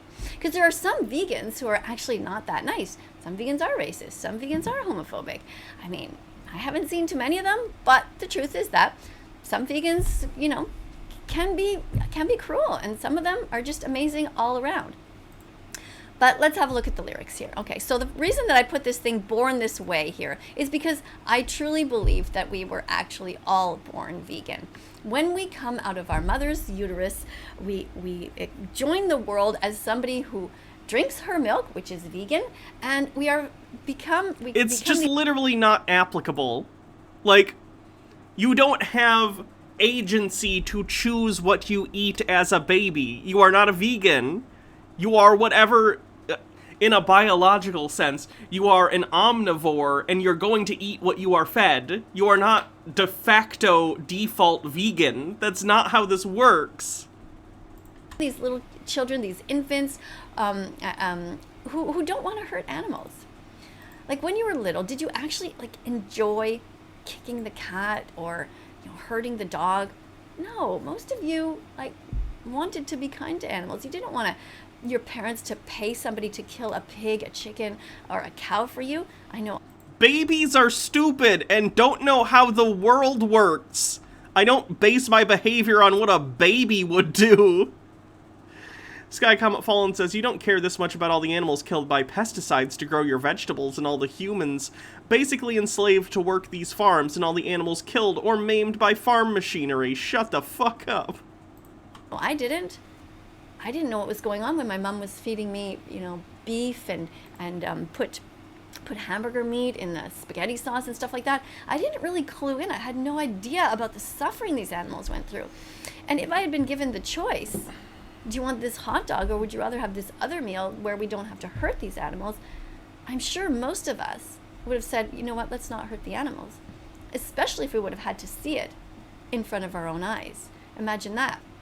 If your dad brings home an animal or your mom does and they say, okay, kids, it's time to kill the animal. Gotta kill. That's how most of human history was. Is, all right, we're gonna make dinner.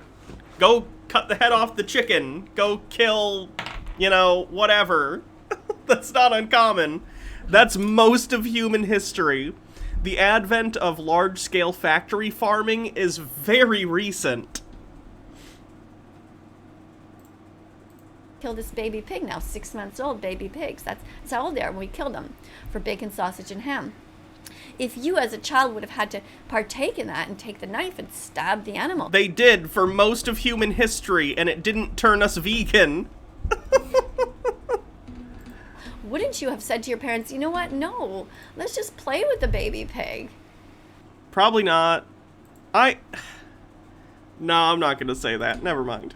Let's just play and hang out with the chickens. I don't want to hurt them.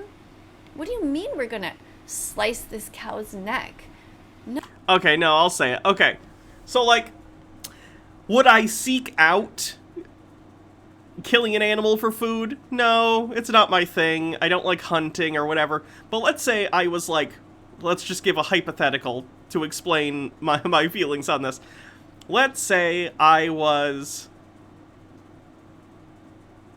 a host of a travel show, and I'm traveling to an area in the world where factory farming is not a thing, and I'm staying with a family that they're like, we're having dinner tonight, we're going to make chicken, would you come and cut the head off the chicken since you're the guest or something? This is a weird hypothetical, but I'd probably do it. It wouldn't work, it wouldn't weird me out, I'd be fine doing it. I eat chicken.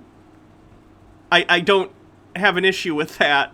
Would it be the most pleasant experience of my life? No, probably not. But, like, it wouldn't be traumatizing for me. It would just be like, oh, here's a weird thing I did. Big Sweet Demon says, honestly, the parents would probably not let their kids treat their livestock to be killed the same as their pets, right? I'd think so. That would honestly probably be the most ethical meat I've ever eaten if I straight up killed it with my own hands. Again, I don't think that's something I'll ever do. But I don't have that visceral... what's the word I'm thinking of? I'm not put off by that concept. I know where my food comes from. No. We are all born vegan, except for a tiny percentage of people who are psychopaths. You know, there's always 1% of the population who just really are evil to the core and don't care.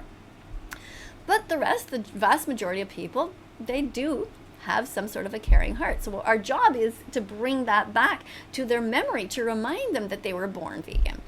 So in this case, I'm saying we're coming out of the closet today. We're proud to announce we were born this way. We don't need no conversion therapy. We just need to live our ethical vegan lives openly. So what does that mean? Well, conversion therapy is something that... Baja Blast says, as someone that kills mice every day, it's a lot harder to kill something than you think. I'm sure. And again, I haven't had that experience, so I'm not going to claim different. You're the one with experience, not me. I just feel like I would be capable of it in that situation if I was in that situation. Billy SC137, thanks for subscribing for 7 months, says visceral inclination. I would say visceral disinclination, because I was talking about I don't feel disinclined, but yeah. It was used, is sometimes still used to try to convince people that are gay that they shouldn't be gay. You know, come on, you're not really gay, are you? You know, and it's crazy, because if you're born gay, you're born as somebody who is attracted to a member of the opposite sex, you're not hurting anybody. There's nothing wrong with it. So why would you want to... Also probably easier if you have a tool, you have to use your hands. Yeah, for sure. In my head, I guess I'm picturing the scenario where it's like a chicken and someone holds it and you have like a cleaver or a machete or something. You just got to do like a swing to cut off its head. I'm not imagining, you know, murdering the chicken or killing the chicken with my bare hands in this case. To try to convert somebody. It doesn't make any sense. Just let people be who they want to be. And let them love who they want to love. So it's we're not too happy. I definitely couldn't do that. I could not kill a mouse with my bare hands. I could not do that. That's for sure. That our palates were raped. That's the next sentence. Now, we're not too happy that somebody raped our palates. Now, what does the word rape mean? Well, it means to forcefully pin somebody down and... All right, I think we're done with Vegan Teacher today.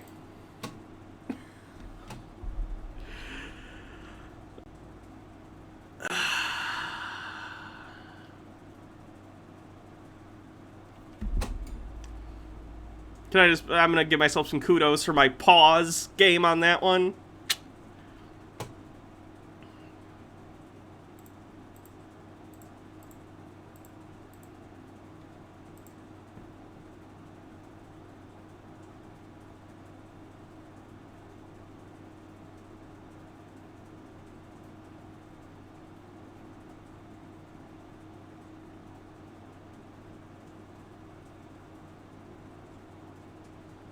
Conservapedia cleanse.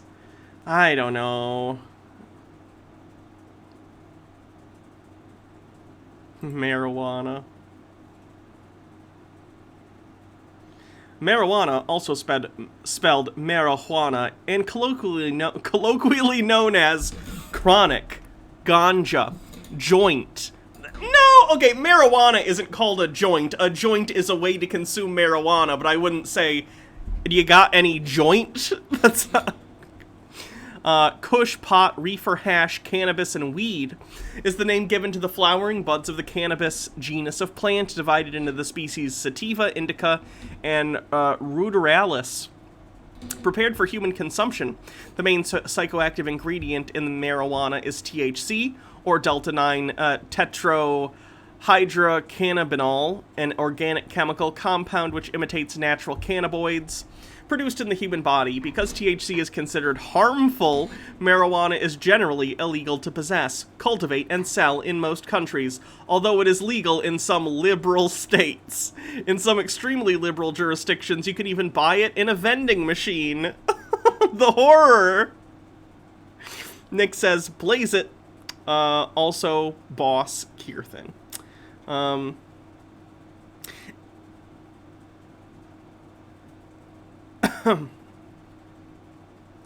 Marijuana is a highly addictive drug that causes short-term memory loss, malaise, psychosis in predisposed individuals, violence and violent fits, as well as impairment of physical and mental functioning.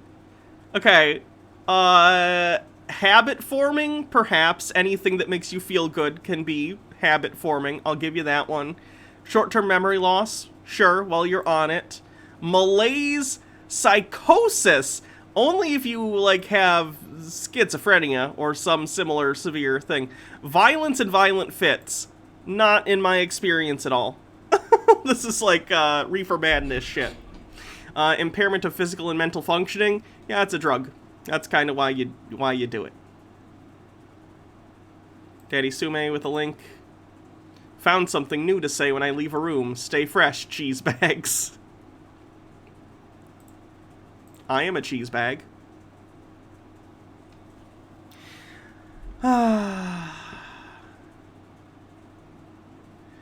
Studies confirm, and even defenders of marijuana admit that it causes violent paranoia. What's the citation on that? I gotta see that.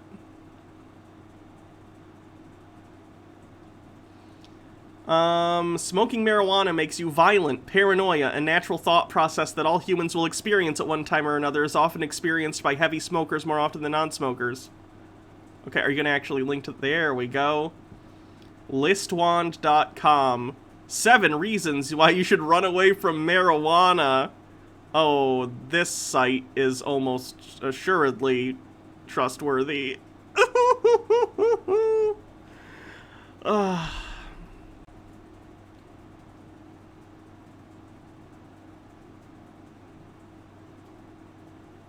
I'm trying to see where it makes the claim about violence.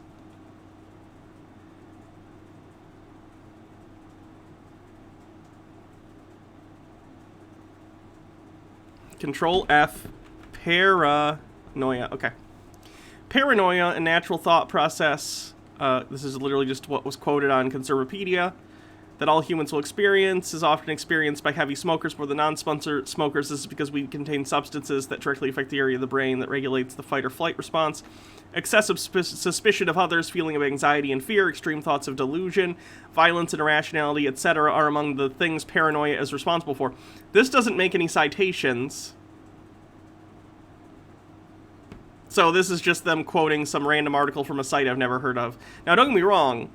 People can get paranoid on weed. I'm not disagreeing with that. But conflating that paranoia inherently with violence, I don't feel holds up.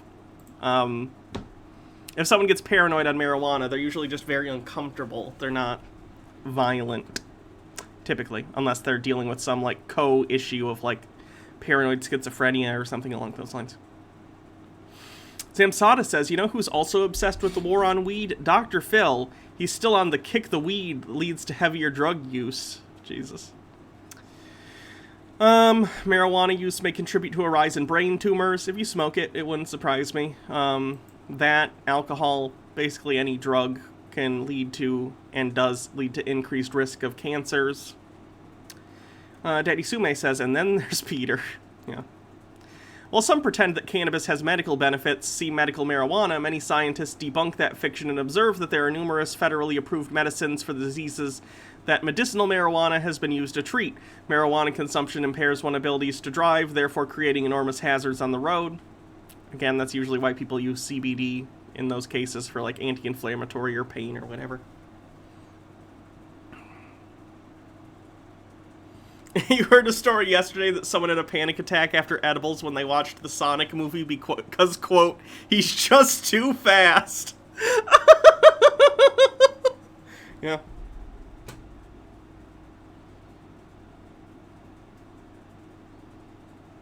Legal history, adverse effects, crime.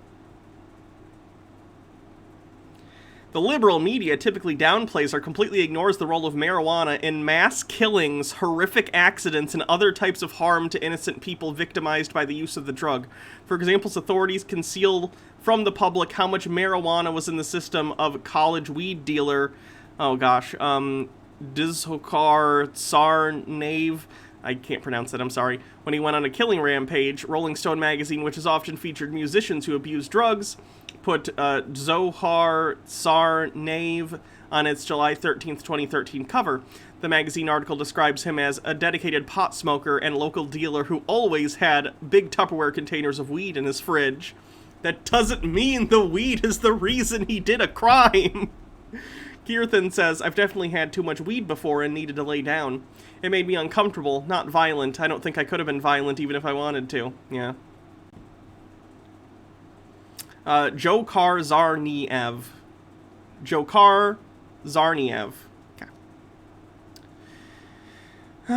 The current trend of marijuana becoming legal on the state level has led to increased supply in the United States, which has led to the Mexican drug cartels choosing to switch to heroin and methamphetamine, both far deadlier drugs, due to marijuana commanding a lesser profit margin. Oh, I guess we should also stop the war on drugs on those, too, and just, provide medical care for people. That'd be cool. Big Sweet Demon says, oh my god, the FBI agent says, wading through the killer's stash of mall swords, guns, and neo-Nazi erotica and picking up a used pipe. He was a pothead! We should have known!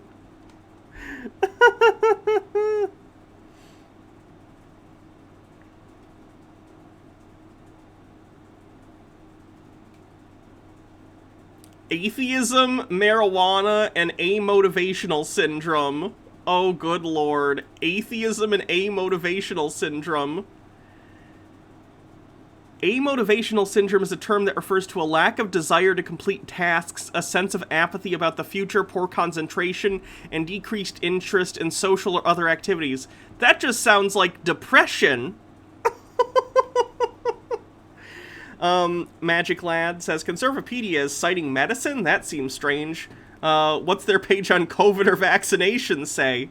You know what it says. It says exactly what you think it says. Trivia, Carl Sagan used recreational marijuana to help open his mind. Is that supposed to be a slight on Carl Sagan and not something that makes me like him more? Sky Comet Fallen says, I remember getting paranoid on weed. All that happened was I ranted for an hour about drones and the FBI, and my baked friends went, yeah, totally, you're right, bro, LOL. Carl Sagan was probably very high when he wrote Contact. Cannabis was first cultivated in China around 4000 BC. George Washington grew marijuana. An average human will pass out after consuming 1/14 of the LD50, I don't know what LD50 is, of weed, which is why no overdoses have ever been reported. Driving while high, however, is extremely dangerous. Barack Obama admitted to using marijuana, so did Bill Clinton, but claims he did not inhale. President George W. Bush privately admitted to smoking marijuana, but he stated he wouldn't state it publicly because I don't want some little kid doing what I tried. LD50 is lethal dose for 50% of people. Gotcha. Marijuana was originally a slang name. As such, it's the only drug to be legally defined by its slang name.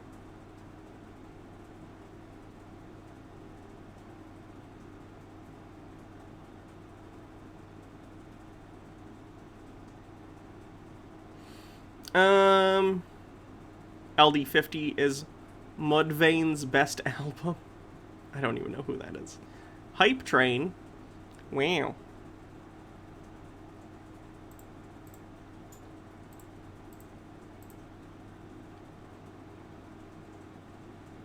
Wag Roads, thanks for 100 bits.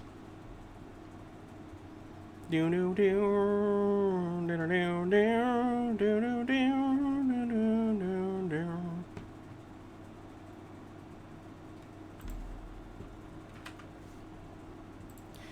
Kirthan with 100 bits says, hype for hype gods. Thank you.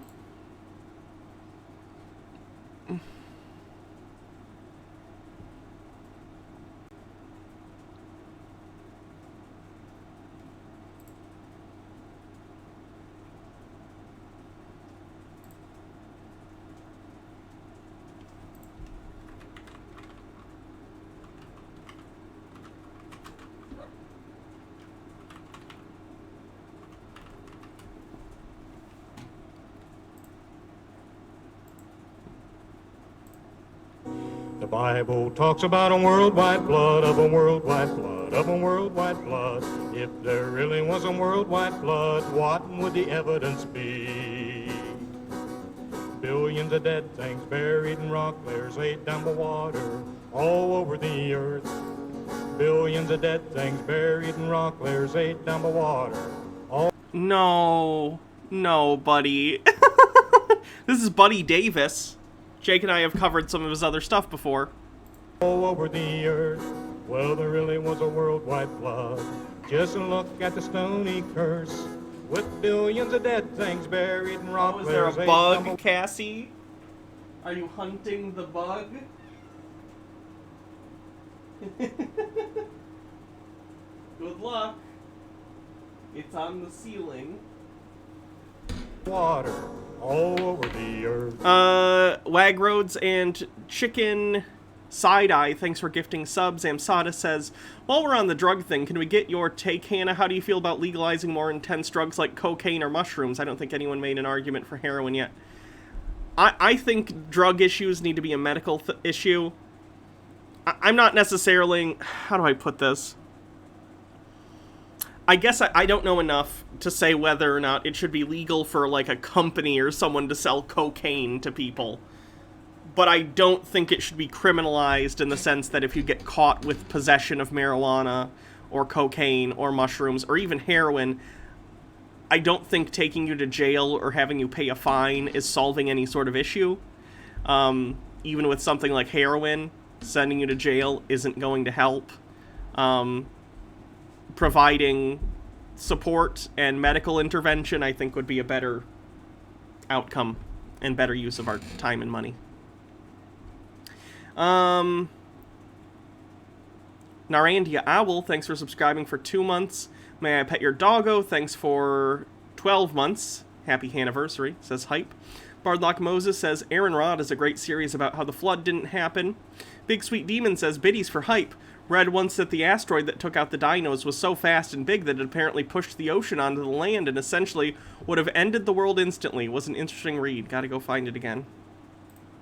We just produced a music book with all of the songs that Buddy has made up about our lectures in there. The Bible talks about Noah and the ark and a worldwide flood where the world was judged. If there really was a worldwide flood, what would the evidence be? Spymancer, thanks for a tier 3 sub, 14 months. Awesome, thank you. Sing it with me now. Billions of dead things buried in rock layers laid down by water. Billions of dead things buried. Jesus Christ. It's time to say goodbye and see you later. I wish you didn't have to go away. Don't let it be too long before you're back again. Come back to Billabong House and say good day. So cheerio, old mate, don't let it be too long before you're back for a story or a little song. You're welcome here, so come along out on the back veranda by the Billabong. Cheerio, hooroo and toodaloo. It's time to shoot right through and say goodbye. I've got my hanky out so I can wave you off. It's handy if I have to wipe my eyes. So cheerio, old mate, don't let it be too long before you. Who's worse, Ken Ham or Kent Hovind? Ken Ham at this point is probably more capable in being harmful because he still has the Creation Museum and stuff. Kent Hovind is just like a joke, even amongst creationists, because he went to jail for like a decade. So probably Ken Ham at this point. Kent Hovind, I think, is a worse person, but Ken Ham has a bigger audience. Story or a little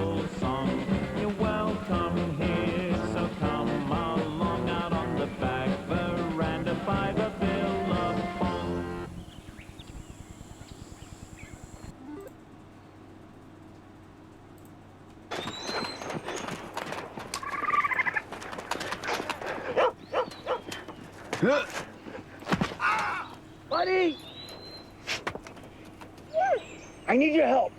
Go back to the cabin and get Sarah. Tell her to call an ambulance. Good dog. Go to Sarah, boy.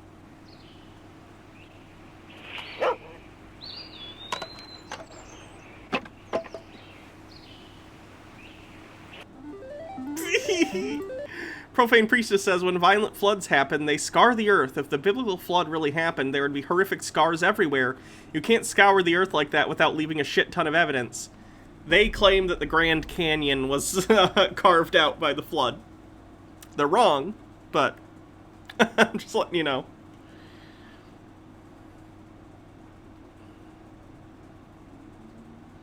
Mormon time travelers. How can these people help us? I've never even heard of them. How come we've never met them? That's because Mom didn't like them. They're Mormons. 2 minutes left on the hype train, 12% to level 4. Trying to see if this says what this is from. Grow on trees? Oh wait, I forgot. Sasquatch is in California. When is your mother expecting you? A few weeks. A few weeks? Days. I meant days. A few weeks? I see. Days. What's a Nephite?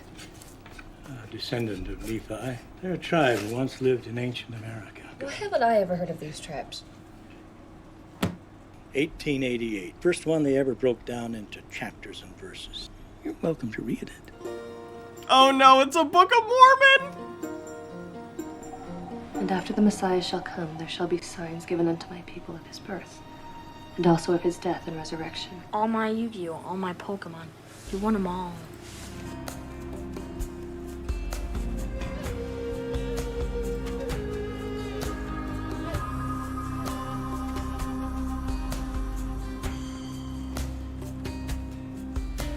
$40 seconds left. Like the dawn is the voice of heaven. Oh no! Close your eyes, you'll hear it sing. The light from the past, like a crystal shadow dance, I peer through the I kind of unironically want to watch this movie now. It's probably terrible. I look for you. Thank you, Menu Frog, for 100 bits and a link I'll look at after this. Fly free. What am I supposed to do? Learn of me. The book. Learn of my people. Thanks for the level 3 hype train. All my Yu-Gi-Oh, all my Pokemon. Fly free.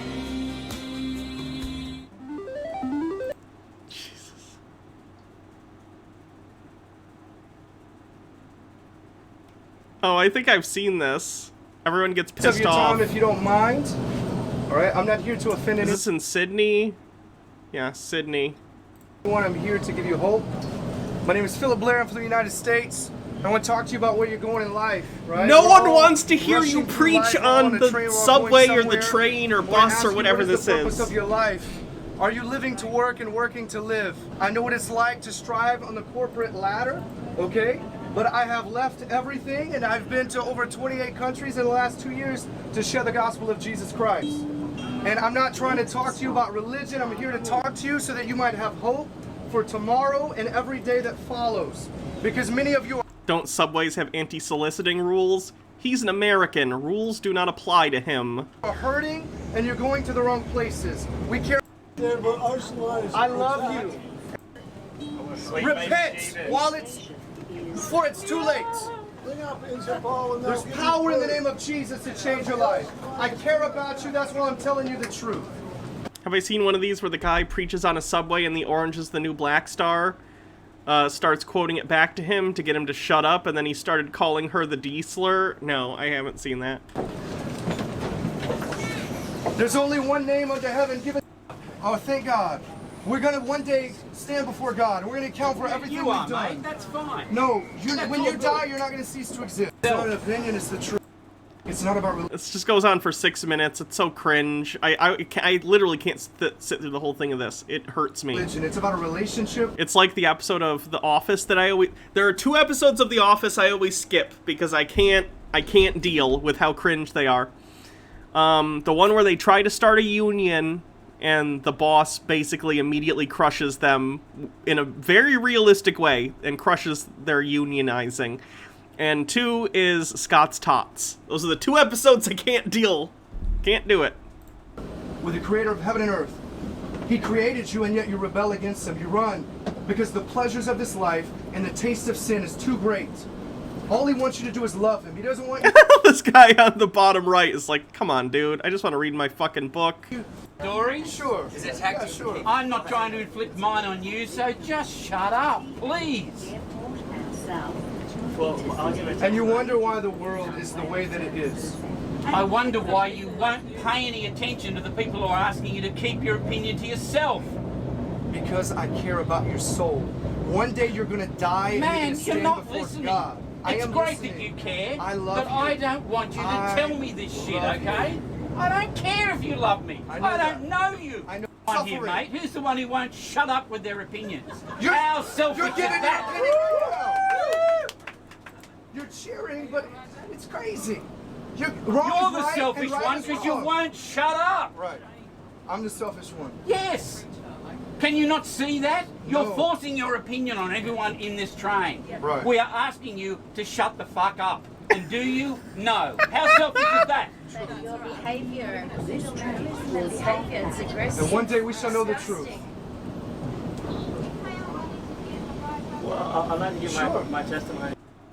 I love that old guy. I used to be a Buddhist for 27 years of my life. And here's a link. I became a Christian.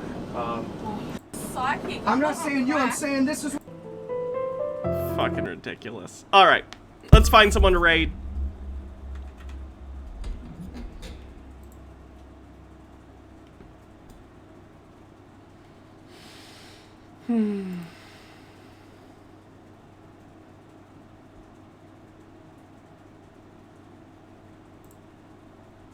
Of the Ara Ara campaign have won. Democracy has won, everyone. It's a flawless system. Now prepare to die to your VTuber overlords.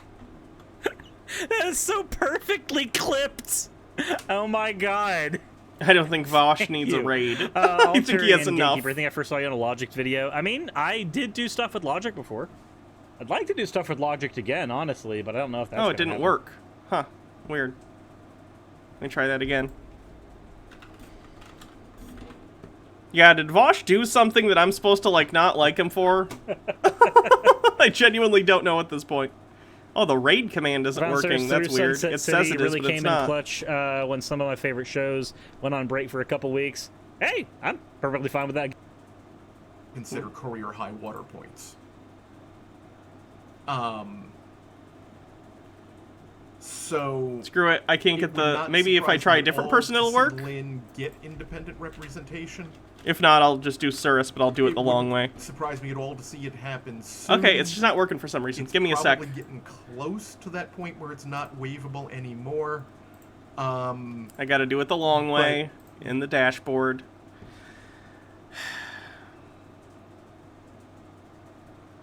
Raid channel.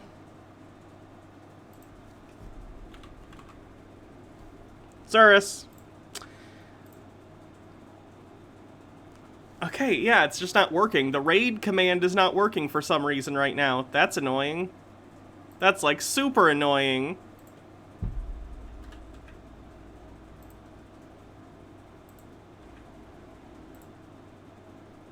Let me try one more time, and if it doesn't work, then I guess I'll just give you a link to go to raid.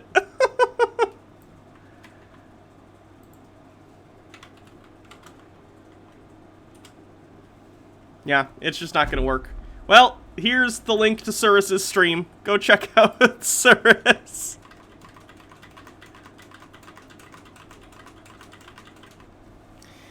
Yeah, you're right. I could try hosting. Not sure if that'll work, though.